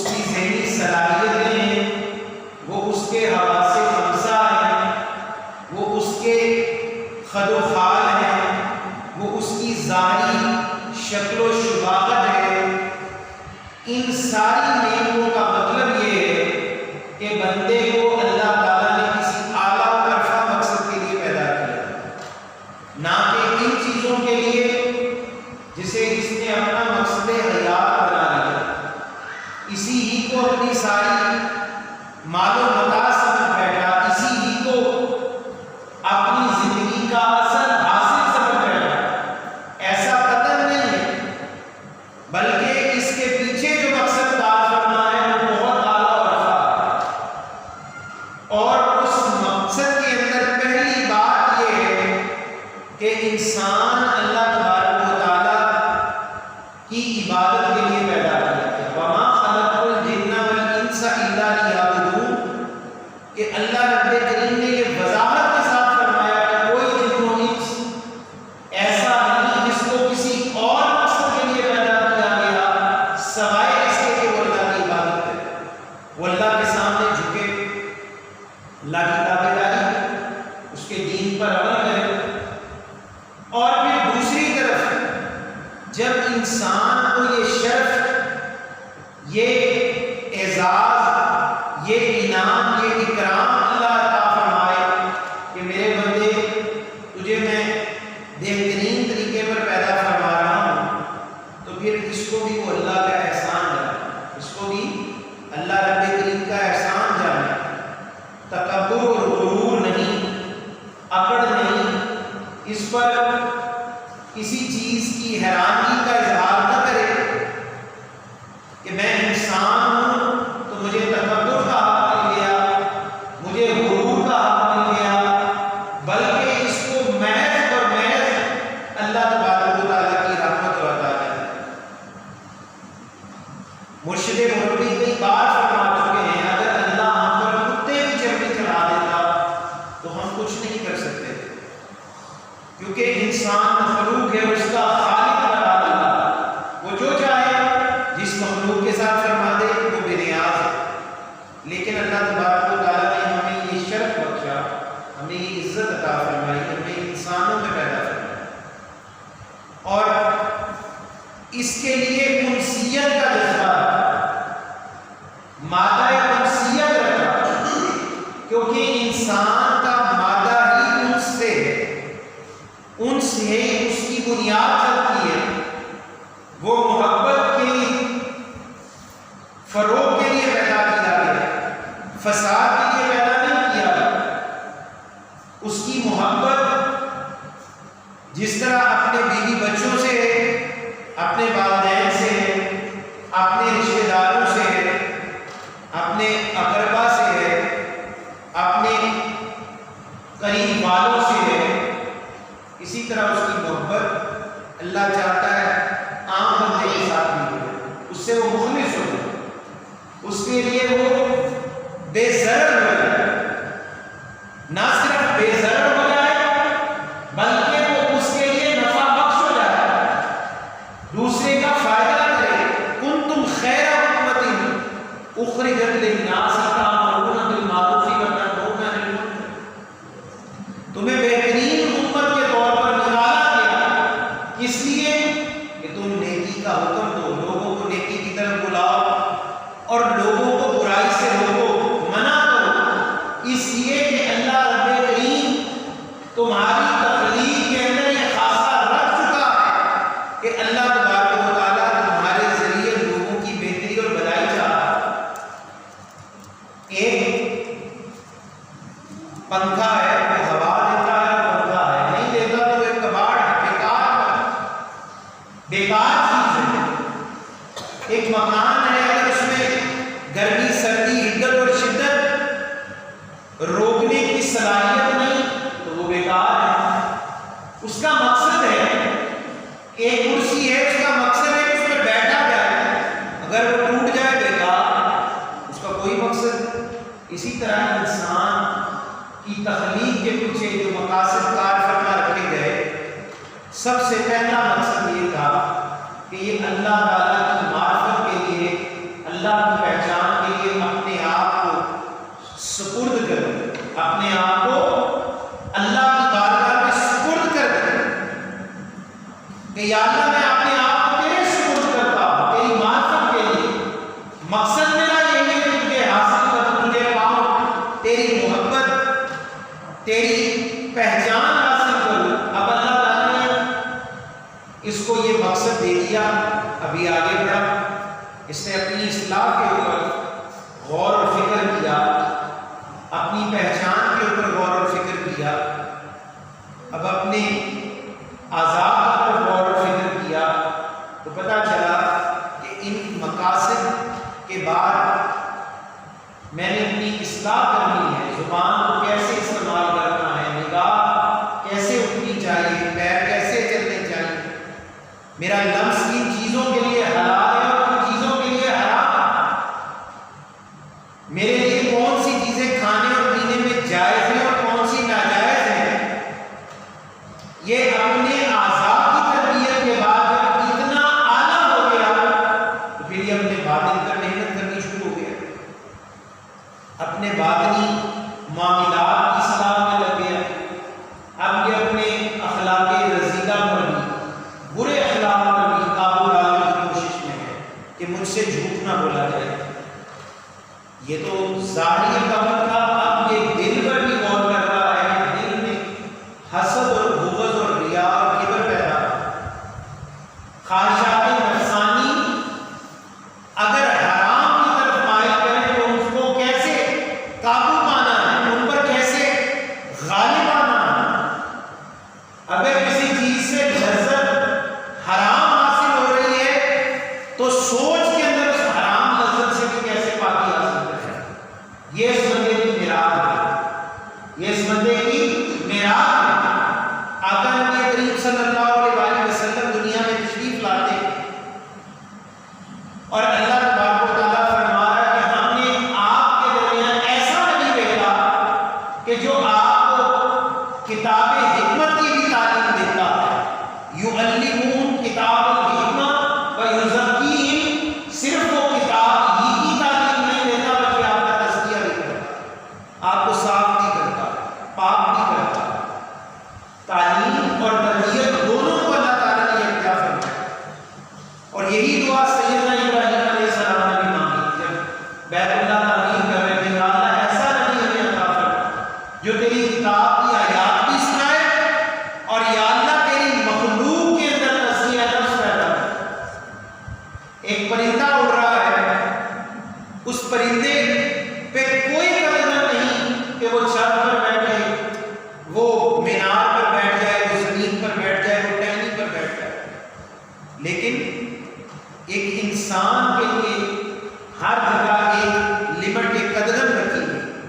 یہ پرندہ نہیں ہے جہاں چاہے اڑ کر بیٹھ جائے، یہ جانور نہیں ہے جہاں چاہے منہ مار لے، یہ وحوش میں سے نہیں ہے جس کو چاہے پاٹ ڈالے، یہ درندہ نہیں ہے جس کو چاہے اس کا خون پی جائے، بلکہ اللہ تبارک و تعالیٰ نے ان ساری طاقتوں صلاحیتوں کے باوجود اس کے منہ کے اندر 28 دانت ایسے رکھے ہیں جو سبزی کھانے والے ہیں، اور 4 دانت ایسے رکھے ہیں جو گوشت کو کاٹنے والے ہیں۔ اس کے وجود کے اندر ایسا مادہ رکھا ہے کہ جو اس کی نرمی میں دلالت کرتا ہے، اور جہاں اس کو سختی کی ضرورت ہے، جہاں اس کو طاقت کی ضرورت ہے، اس کی بھی ایک حد تک اجازت کی تھی۔ قرآن کریم نے وضاحت کے ساتھ فرمایا کہ ہم نے تمہارا وجود حد اعتدال پر پیدا کیا، نہ تمہیں ہم نے چھت اتنا قد عطا فرمایا اور نہ تمہیں ہم نے بالکل کونا اور ٹکنا بنایا، بلکہ تمہیں ایک اوسط وجود عطا فرمایا، تمہیں ایک وسط میں رکھا، ایک اعتدال میں رکھا، اور اسی طرح جس طرح تمہیں اعتدال کے ساتھ تخلیق کیا گیا، اسی طرح تمہیں بھی اعتدال پر چلنے کا حکم دیا گیا۔ آقا نبی کریم صلی اللہ علیہ وسلم سے عرض کی، یا رسول اللہ صلی اللہ علیہ وآلہ وسلم، جب دو کام درپیش ہو جائے تو ان میں سے کون سا کیا جائے، کون سا چھوڑا جائے؟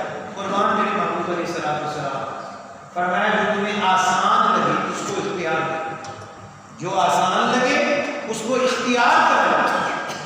جو مشکل ہے اس کو چھوڑ دو۔ یہ انسانی طبیعت کا میدان ہے۔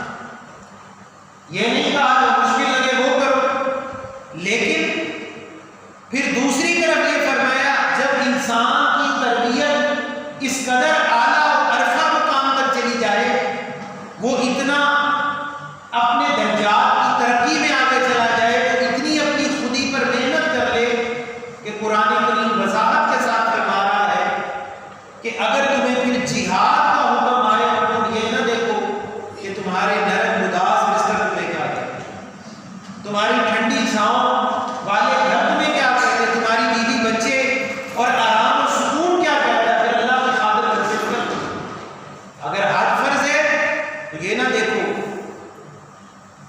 کہ سردی ہے کہ گرمی ہے، میری جسمانی طاقت کیا کہہ رہی ہے، پھر حج فرض ہے تو فرض ہو گیا، اب اس کے لیے نکلنا پڑے گا، بچوں کو چھوڑنا پڑے گا۔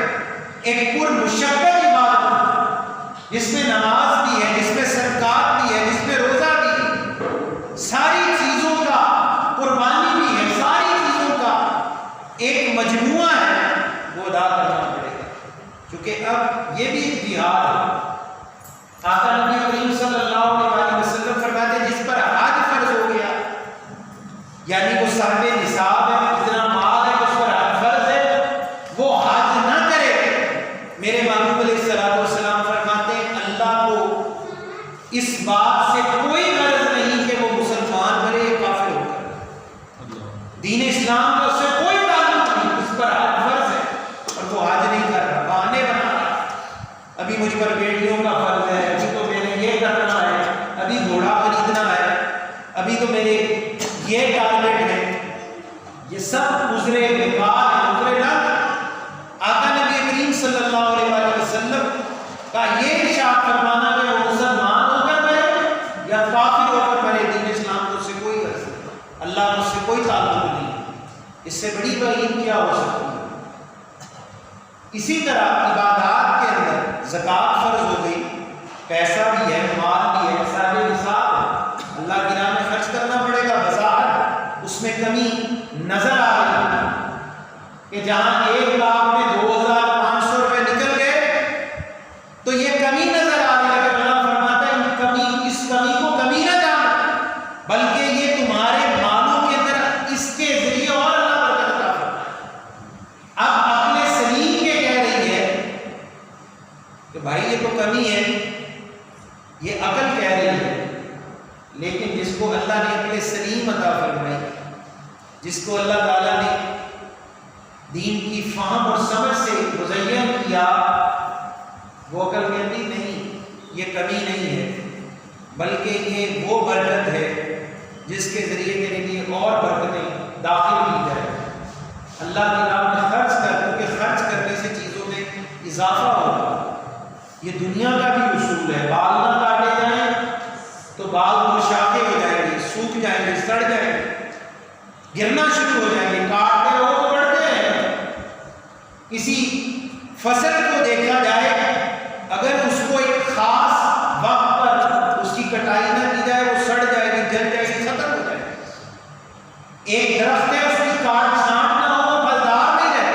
یہ دنیا کے اندر اللہ تعالیٰ نے امثال رکھی، مثالیں دی، اور مشاہدات کے لیے ایک وسیع اللہ تعالیٰ نے دنیا پیدا کی کہ جس طرح کچھ چیزوں کی کاٹ چھانٹ کمی اس کی بڑھوتی کا ذریعہ بنتی، اسی طرح مال کی زکات، صدقات، خیرات بھی اللہ کی رحمت اور برکتوں کا مزید ذریعہ بنتے ہیں۔ پھر آگے چلیے، اللہ رب کریم نے فرمایا لقد خلقنا، ہم نے تمہاری تخلیق ایسی فرمائی کہ تمہاری تخلیق کے برابر کسی کی تخلیق نہیں ہے، فی احسن تقویم، ایسی احسن اور ایسی اعلیٰ ہے کہ تمہارے جیسے کسی اور کی تخلیق نہیں ہے۔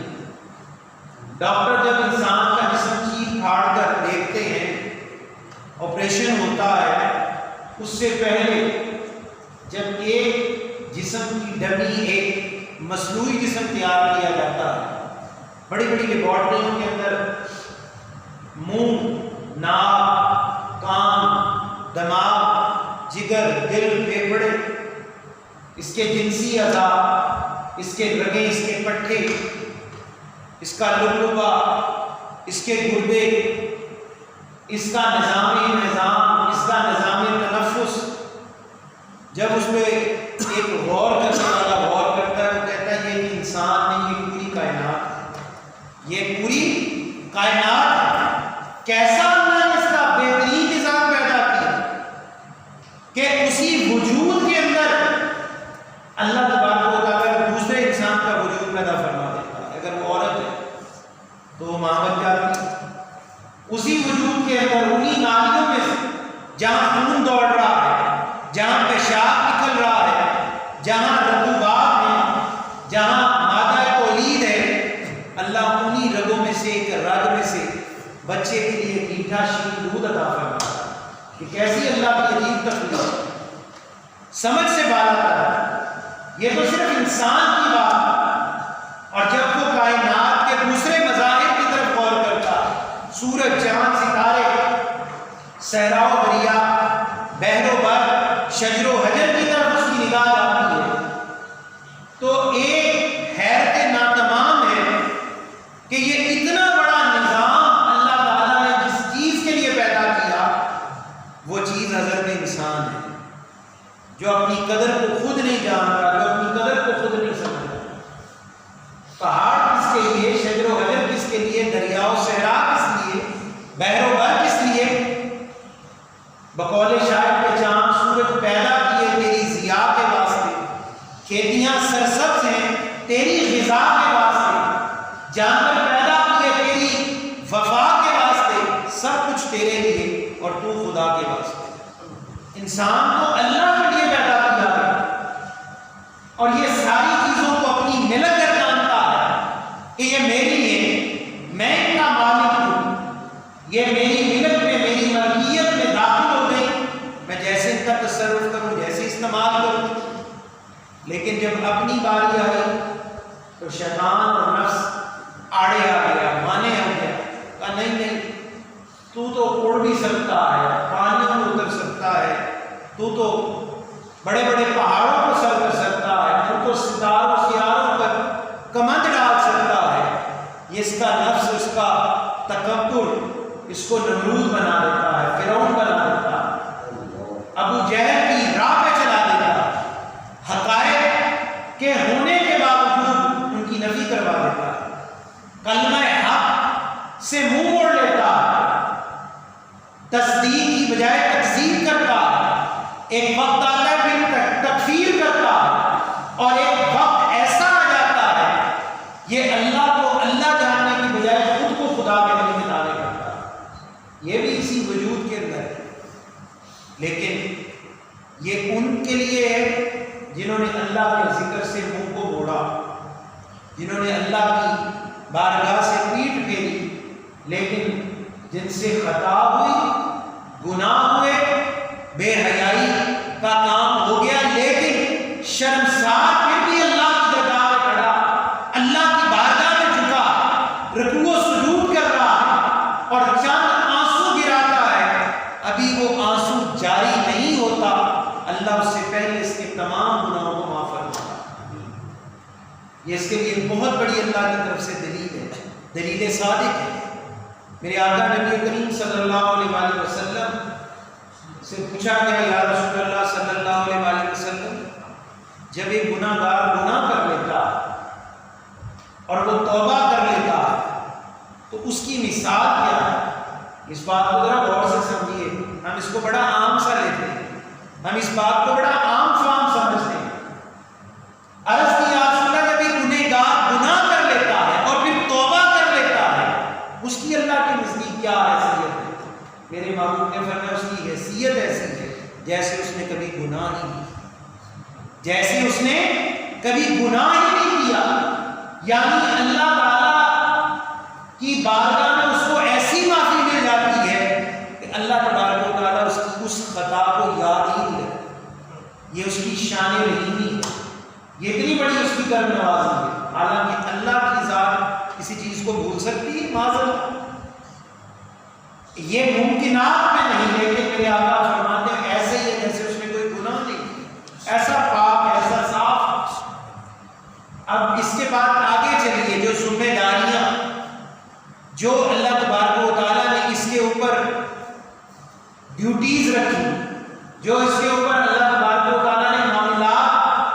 فرضیت عائد کی، کسی چیز کو واجب کیا، کسی کو لازم کیا، کسی کو بالعموم، کسی کو بالخاص، اور کسی کو اتنا درجہ دیا کہ وہ فرضیت میں داخل ہو گیا، تو یہ اس کی طبیعت اور ملان کے عین مطابق ہے۔ نمازیں 5 رکھی گئیں، حالانکہ فرضیت تو 50 سے شروع ہوئی، لیکن میرا رب جانتا تھا یہ 50 ادا نہیں کر سکے، ان کے لیے تو 5 مشکل ہوگی، لیکن اللہ تعالیٰ نے اتنی ہی عبادت فرض کی جتنی بآسانی کو کر سکے۔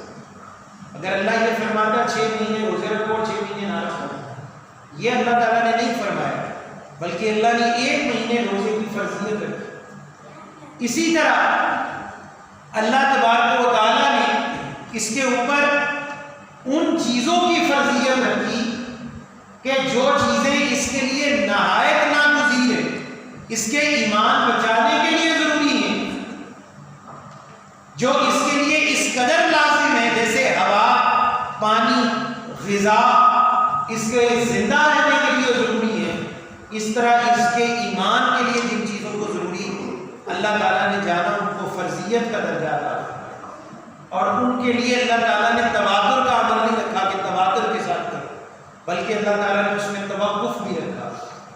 فجر سے ظہر تک کئی گھنٹے کا وقفہ رکھا، پھر ظہر سے عصر وقفہ کم کیا، پھر عصر سے مغرب وقفہ کم رکھا، پھر مغرب سے عشاء کا وقفہ کم رکھا، لیکن اللہ نے وقفہ ضرور دیا، اور پھر عشاء سے فجر اتنا رکھا کہ یہ راحت کے ساتھ، سکون کے ساتھ، تراوت کے ساتھ اپنی نیند کو پورا کرے۔ اس کے جسم پر خمار، اس کے جسم پر غنودگی، اس کے جسم پر تھکن، اللہ تعالیٰ نے اس کا یہ اجر دیا کہ اللہ نے میٹھی نیند عطا فرمائی کہ اب سوئے، آرام سے سوئے، تہجد پڑھنا چاہتا ہے پڑھ لے، اجر ملے گا، نہیں پڑھے گا تو کوئی گناہ نہیں۔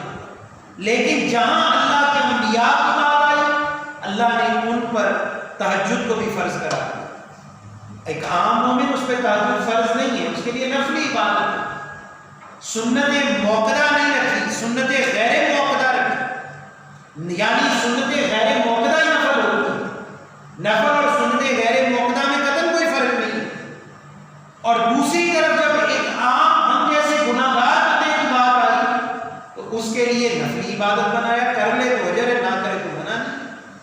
سویا رہے، کروٹیں بدلتا رہے، رضائی میں، لحاف میں، بستر میں سکون لے، اپنی پوری نیند کرے، فجر پڑھے، وہ اس کے لیے فرض قرار دی گئی۔ لیکن جہاں انبیاء کی بات آئی، محبوب کریم کی بات آئی، تو فرمایا میرے محبوب آپ اٹھیے اور اللہ کے حضور کھڑے ہو جائیے اور نماز قائم کیجیے، یہ تہجد کا حکم ہے۔ اور دوسری طرف اسی طرح جب انبیاء کے لیے چیزوں کو فرض کرنے کی بات آئی تو بعض معاملات بین اسی طرح ان پر فرض ہے جیسے عام لوگوں پر فرض ہے، جیسے عام لوگوں کے لیے وہ چیزیں ویسے ہی ان کے لیے بھی رکھی گئی۔ اور اسی لیے فقہ کا اصول یہ قائم کیا گیا کہ خواص کا حکم عوام پر نہیں لگتا، خواص کا حکم عوام پر نہیں لگتا، لیکن عوام کا حکم خواص پر ضرور لگتا۔ عوام پر 5 نمازیں فرض ہیں، انبیاء پر بھی فرض ہے۔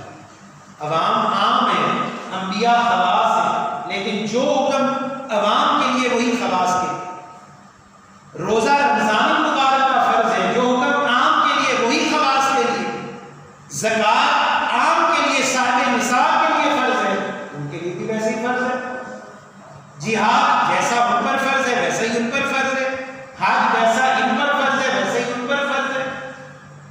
لیکن جہاں کچھ احکامات خواص کے لیے مخصوص کیے گئے وہ محض انہی کے لیے مخصوص کیے گئے، اور جو کوئی ان کو اپنانے کی کوشش کرے گا اور اپنے لیے فرض اور واجب قرار دے دے گا تو وہ خود مشقت میں داخل ہو جائے گا۔ اس کا فائدہ ضرور ملے گا لیکن اس کے نقصانات بھی ہو سکتے ہیں۔ اس کے لیے اگر وجود تیار نہیں ہے، اس کے لیے اگر ذہن مکمل طور پر ساتھ نہیں دے رہا تو اس کے وہ فوائد نہیں ہیں جب تک کہ اس کے کرنے کا حکم کسی خاص جگہ سے عطا نہ کیا جائے۔ اسی طرح کچھ احکامات ایسے ہیں کہ وہ احکامات اللہ تعالیٰ نے ہم انسانوں کے اوپر لازم رکھے۔ وہ فرائض ہیں اپنے خاندان کے، شوہر ہے تو اس کے اوپر بیوی کے لیے کچھ فرائض رکھے گئے، بیوی ہے تو شوہر کے لیے رکھے گئے، اسی طرح دونوں کے حقوق رکھے گئے، اولاد ہے تو والدین کے لیے، والدین ہے تو اولاد کے لیے، دونوں کے لیے حقوق اور فرائض رکھے گئے، رشتہ دار ہیں تو رشتہ دار کے لیے کسی کے حقوق ہیں کسی کے فرائض ہیں، پڑوس ہے تو کسی کے حقوق ہیں کسی کے فرائض ہیں۔ تو یہ چیزیں جن کو اسلام نے اتنی وضاحت کے ساتھ بیان کیا، جب تک بندہ ان فرائض کے اوپر پورا نہیں اترتا، وہ بھلے جتنی مرضی سلامی مار لے، وہ دین اسلام کے اندر کامل نہیں ہو سکتا، وہ دین اسلام میں کاملیت کا درجہ نہیں پا سکتا، کیونکہ فرائض کی ادائیگی سب سے پہلے فرائض ہی کا سوال ہوگا، اسی کے بارے میں پوچھا جائے گا۔ اور بہت سارے لوگ یہ کہہ دیتے ہیں کہ بھائی میں تو حقوق العباد پورے کرنے کی کوشش کر رہا ہوں، حقوق اللہ تو معاف ہو جاتے ہیں۔ یہ شیطان نے پڑھائی ہوئی پٹی ہے۔ امام ابن جوزی علیہ رحمہ فرماتے ہیں کہ ہر وہ قول یا محاورہ جو عوام الناس میں مشہور ہو جائے اور لوگ اس کو اپنی طبیعت کے اندر رائج کر لیں، وہ بھی شیطان کی طرف سے کھلی گمراہی ہے۔ ہم نے خود ہی یہ عوام الناس میں باتیں محاورہ کر رکھ لی کہ حقوق اللہ معاف کر دے گا، حقوق العباد معاف نہیں ہوں گے۔ میرے بھائی، جس کو حقوق اللہ کا پتہ نہیں ہے وہ حقوق العباد کو کہاں جانے گا؟ جو اپنے رب کو راضی نہ کر سکا وہ بندوں کو راضی کیا کرے گا؟ جو اپنے رب کی پہچان نہ کر سکا، جو اسی کا حق ادا نہ کر سکا، وہ بندے کا حق کیسے ادا کرے گا؟ معلوم چلا کہ پہلا حق ہی اللہ کا ہے۔ اللہ کے درجات معاذ اللہ بات کے نہیں ہیں، اللہ تو سب سے پہلے اولا ہے، اعلیٰ ہے، حاکمیت اعلیٰ کا مالک ہے، فوقیت ساری اسی پر ہے اور اسی ذات سے ہر چیز مشروط ہے۔ اگر اللہ سے ہی تعلق ٹوٹ گیا تو پھر بندوں سے کیسا تعلق ہوگا؟ پھر بندوں کا تعلق اسے کیا فائدہ دے گا؟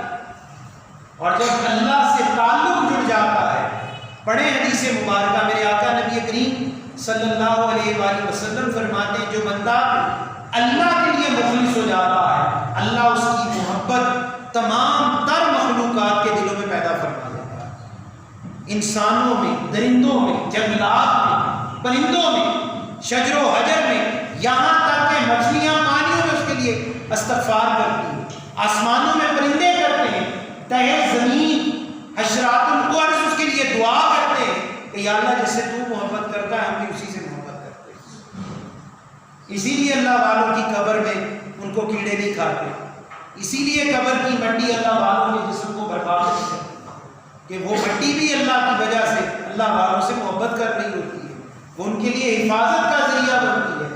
میرے آقا نبی کریم رؤوف الرحیم مدنی سرکار صلی اللہ علیہ وآلہ وسلم کہ دور اقدس میں ایک نہیں یہ درجنوں واقعات احادیث کی کتابوں میں ہے کہ ایک صحابہ کرام کا گروہ نکلا، جب وہ گروہ ایک ایسے صحرائی مقام پر پہنچا جہاں ایک طرف نخلستان تھا یعنی جنگل موجود تھا، پانی موجود تھا، اور دوسری طرف صحرا تھا، تو دونوں علاقے جمع ہو رہے تھے، تو ان علاقوں میں وحشی جانوروں کا ہونا لازم ہے، کیونکہ جہاں پانی ہو، جہاں پہ سبزہ ہو، درختوں کا جھنڈ ہو، وہاں جانور پیدا ہو جاتے ہیں، وہاں جانور موجود ہوتے ہیں۔ تو کچھ وحشی درندوں نے صحابہ کرام کو گھیر لیا، تو ان میں ایک صحابی رسول اللہ کی شیر تھا یا کوئی وحشی جانور تھا، اس کو حکم دیا کہ ہم رسول اللہ کے غلام ہیں، ہم محمد عربی کے غلام ہیں، ہم آقا نبی کریم صلی اللہ علیہ وآلہ وسلم کے کلمہ گو ہیں، اور اگر تو بھی ان کی نبوت کا اقرار رکھتا ہے تو ہماری راہ کو چھوڑ دے۔ ایسا ہی ہوا، اس شیر نے صرف رستہ نہیں چھوڑا بلکہ ان کو رستہ دکھا کر منزل تک پہنچا کر رستہ چھوڑا۔ اور اسی طرح ایک بہت بڑے اللہ کے ولی ہیں، آپ سے حاکم بغداد نے سوال کیا کہ حضرت میرے علاقے میں چونٹیاں بہت ہو گئی ہیں، کیڑیاں بہت ہو گئی ہیں، درختوں کو کھا رہی ہیں، پھلوں کو خراب کر رہی ہیں، جیسے ابھی ٹڈی دل نہیں آ گیا. فرمایا چونٹیاں بہت ہیں اور مر نہیں رہی، ختم نہیں ہو رہی. سارے طریقے آزما لیے جو مروجہ تھے، روایتی تھے، جو صدیوں سے چلے آ رہے تھے. تو ان بزرگوں نے بڑا خوبصورت جواب دیا. فرمایا جب بادشاہ ہاتھ میں عدل کا ترازو پکڑ لے تو چونٹیاں بھی کبھی اس کے ساتھ بے عدلی نہیں کریں گی، کبھی اس کی رایا کو تنگ نہیں کریں گی. کیا سمجھایا کہ بادشاہ تو نے ناانصافی شروع کی ہے، تو نے کوئی بے ایمانی شروع کی ہے، تو نے کوئی ناحق عمل شروع کیا ہے. جب سے تو کر رہا ہے تو اللہ کی مخلوق بھی تیرے خلاف، تیرے رایا، تیری مملکت کی دشمن بن گئی. تو سدھر جا، اللہ تیرے صدقے انہیں بھی سدھار دے. تو ایسے ہی ہے، جب اللہ کے عذاب مسلط کیے جاتے ہیں تو ان کے پیچھے پوری دلیل اور جواز ہوتا ہے، پوری ایک اس کے پیچھے کہانی ہوتی ہے کہ وہ کیا عمل تھا کہ جس نے انسان کو تباہ و برباد کر دیا. حضرت شیخ سعدی شرازی رحمۃ اللہ تعالی علیہ بڑی خوبصورت حکایت فرماتے ہیں. آپ فرماتے ہیں ایک چرستے میں، آج تو چرستے جیسے بڑے بڑے شہر ہوتے ہیں، چار چار رستے مل رہے ہیں. پہلے زمانے میں چرستوں میں ایک سرائے ہوتی تھی، ایک چوکی ہوتی تھی، پانی کا انتظام ہوتا تھا کہ یہاں لازم مسافروں نے گزرنا، کوئی دائیں، کوئی بائیں، کوئی شمال، کوئی جنوب، کوئی شرق، کوئی غرب. تو وہاں اکثر لوگ آ کر بیٹھ جاتے جنہوں نے قافلوں سے خرید و فروخت کرنا ہوتی، لوگوں کے ساتھ سفر کرنا ہوتا. تو ایک بوڑھے بابا جی اسی چرستے میں ہمیشہ بیٹھا کرتے، اللہ اللہ کرنے والے بزرگ تھے. شیخ سعدی شرازی فرماتے ہیں وہاں سے ایک تاجر گزرا، اس نے دیکھا یہ اللہ کا ولی ہے، نیک ہے، صالح ہے، اور عرصہ دراز سے یہاں بیٹھا، اور کرتا کیا ہے کہ مخلوق کو صحیح سمت لگاتا. کوئی رستہ پوچھ لے اس کو بتا دیتا. یہ چھوٹی نیکی نہیں، بہت بڑی نیکی ہے. یہ اترا، گھوڑے سے اترا، ادب سے کہتا ہے بابا جی میں تاجر ہوں، اور تجارت کے اندر سب سے بڑا لالچ یہ ہوتا کہ انسان کو جو چیز خریدے اس میں منافع ہو اور وہ نقصان سے، ضرر سے بچے. کہا بے شک بیٹے ایسا ہی ہے. فرمایا میں تجارت کرنے جا رہا ہوں، آپ مجھے مشورہ دیں گے کہ یہ جو میں پگڈنڈی رستہ پکڑ رہا ہوں، یہ جو شہر کو جا رہا ہے، جس شہر میں میں جا رہا ہوں میرے پاس پیسہ ہے، سونا ہے، دینار ہے، درہم ہے، ان سے کیا خریدوں؟ آپ نے فرمایا کالے کپڑے خرید لے، جتنا کالا کپڑا اس علاقے میں سارے خرید لے. ہاتھ چوم کر آنکھوں سے لگائے، ادب سے اجازت لی، کچھ ہدیہ بھی دیا. ان بزرگوں نے دعا دے کے کہا جا بیٹے اللہ تجھے کامیاب کرے. اس نے پورے علاقے کا کپڑا خرید لیا، اونے پونے خریدتا رہا. اس زمانے میں کوئی ضرورت نہ تھی، کپڑا وافر تھا. جیسے یہ خرید کر واپس کر پہنچا، پتا چلا کہ بادشاہ کا انتقال ہو گیا ہے، ملک کا بادشاہ مر گیا ہے، اور ہر بندہ سوگ کے طور پر کالے کپڑے سے لا رہا ہے. درزیوں کے پاس، کپڑا بیچنے والوں کے پاس بڑی ڈیمانڈ ہے، طلب بڑھ گئی ہے، رسد کم ہے. اس نے اتنے مہنگے داموں کپڑا بیچا کہ جو چیز لاکھ کی تھی وہ کئی لاکھ کی ہو گئی، جو کپڑا چند ٹکوں کا تھا وہ کئی دینار میں بکا. بڑا منافع ہوا اور اتنا خوش ہوا، بڑا ہی دل میں خوش کہ اتنا منافع ایسا تو کبھی سالوں میں نہیں ہوا. اس کا چھوٹا گھر بہت بڑا ہو گیا، گھوڑے بڑے وسعت میں آ گئے، جانور زیادہ ہو گئے، گھر میں راشن بہت زیادہ جمع ہو گیا، مال کی ریل پیل ہو گئی. جب تھوڑا ہی وقت گزرا، یہ پھر گزرا، دیکھا وہ بابا جی نہیں بیٹھے ہیں، بابا جی وہیں بیٹھے ہیں. تو گھوڑے پہ بیٹھ کے کہتا ہے بابا، او بابا بتا اب کیا خریدوں؟ کہا بیٹے تربوز خرید لو. اس نے کہا یہ بابا بڑے کام کا ہے، پورے علاقے کا تربوز خریدا. جب تربوز کی اتنی طلب ہوئی تو تربوز مہنگا ہو گیا. 2 دن رکھا، 4 دن رکھا، ہفتہ رکھا، وہ خراب ہونا شروع ہو گیا، سڑنا شروع ہو گیا. سارے مال کا تربوز خرید لیا، یہاں تک کہ وہ سڑان اس میں کیڑے پڑ گئے. اتنا نقصان ہوا کہ وہ گھوڑا تک بک گیا جس پر یہ بیٹھ کر آیا کرتا. اسی بابا جی کی خدمت میں حاضر ہوا، کہا بابا جی میں برباد ہو گیا. کہا بیٹے خدا کی قسم نہ ہم نے تجھے پہلے آباد کیا نہ اب برباد کیا۔ پہلے جب تو آیا تھا تیرے دل میں تکبر نہیں تھا، کبر نہیں تھا، تیری لہجے میں بڑا اخلاق تھا، تو اخلاق سے بولا، تو نے ہم سے پوچھا، ہم نے اللہ کی خاطر تجھے مشورہ دیا۔ اللہ نے تیرے اس امر کے صدقے کہ جو تو اخلاق سے بولا، گھوڑے سے اتر کر نیچے آیا، اللہ نے اس بات کو قبول کیا، اللہ نے تیرے مال میں برکت پیدا کر، تیرے لیے اللہ نے ایسا ہیلا پیدا کیا کہ تیرا کالا کپڑا سونے کے عوض بکنا شروع ہوا۔ اور فرمایا جب تو اب آیا تو تیرے اندر لہجے میں تکبر تھا، مال کی اکڑ تھی، تو نے او بابا کہہ کے کہا، لیکن ہم نے تجھے غلط مشورہ نہیں کیا، ہمارے دل میں جو بات آئی بتا دی، لیکن تیرا تکبر، تیرا غرور اللہ کو پسند نہیں آیا، بس اللہ نے تجھے ذلیل اور رسوا کر دیا۔ لیکن بیٹے اب بھی وقت ہے، تو باز آ جا، یہ دنیا کا مال، یہ دنیا کی متاع، اس کو عزیز تر نہ جان، بلکہ اللہ تعالیٰ کے سامنے جھکنے والا بن جا۔ جو ذات لے سکتی ہے وہ ذات پھر دے سکتی ہے۔ اور حضرت شیخ سعدی فرماتے پھر یہی تاجر دوبارہ اتنی محنت کر کے اتنا بڑا تاجر بنا کہ اس کے برابر کسی اور کی تجارت اس علاقے میں مشہور نہ تھی۔ حضرات ذی وقار، اگر صرف اس مثال کو لے لیا جائے تو ہم عموماً ایک بات کرتے ہیں، یا اللہ میرا فلاں کام کر دے، میں دیکھ دوں گا، میں چاول پکاؤں گا، میں بریانی پکاؤں گا، میں گوشت بانٹوں گا، میں بکرا دوں گا۔ بزرگ فرماتے ہیں کہ منت مانگنا جائز ہے، منع نہیں ہے، مانگی جا سکتی ہے، لیکن اللہ والوں سے یہ حوال سنا کہ اللہ کے ساتھ شرطیں نہ باندھ، اللہ کے ساتھ شرطیں نہ باندھ۔ بیٹا ہوگا تو کروں گا، میری بیٹی کی شادی ہوگی تو مسجد کو پیسے دوں گا، میری دکان 10 لاکھ کی بکے گی تو یہ ہوگا، مجھے منافع ہوگا تو میں غریب کی مدد۔ اللہ کے ساتھ کیسی شرطیں؟ تو کہہ یا اللہ میں تیری راہ پر بلا شرط، بلا سودا کیے خرچ کر رہا ہوں، یا اللہ تو اپنی رحمت سے، اپنے فضل سے اس کو قبول فرما۔ جب بندہ اللہ سے شرطیں باندھنا چھوڑ دیتا ہے، خدا کی عزت کی قسم اللہ اسے بے حساب اور بے شمار عطا فرماتا ہے۔ بزرگوں نے منتیں نہیں مانگی، آپ بزرگوں کے احوال پڑھ کر دیکھیں، انہوں نے اللہ کے ساتھ بے غرض ہو کر سودے کیے، اندیکھے سودے کیے، دیکھا اللہ کے ساتھ معاملہ کیا، یا اللہ منافع ہو گیا تو بھی رب، تو ہی رب ہے، نہ ہوا تو پھر بھی تو ہی رب ہے، ہم تیرے ساتھ زور آزمائی کیا کریں، لیکن اللہ ہمیں پتا ہے تو کرم اور رحم ضرور کرتا ہے، اللہ تو ہمیں ضرور رحم کرنا ہے۔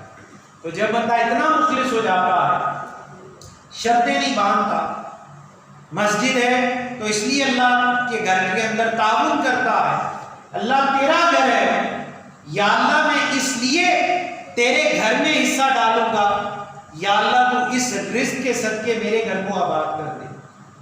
اور اگر کہ اللہ پہلے تو میرے گھر کو کر، میں پھر تیرے گھر کو کروں گا، تو اللہ معاذ اللہ ہمارے تابع نہیں ہیں، ہم اللہ کے تابع ہیں۔ اللہ کو اپنے تابع نہ کر، شرطیں نہ لگا، بلکہ اللہ سے بے غرض ہو کے سودا کر، دل کھول کر اللہ سے ہاتھ ملا۔ جو اللہ سے مخلص ہو جاتا ہے پھر اللہ کے اخلاص کی کیا شان ہے، کوئی اندازہ لگ سکتا ہے؟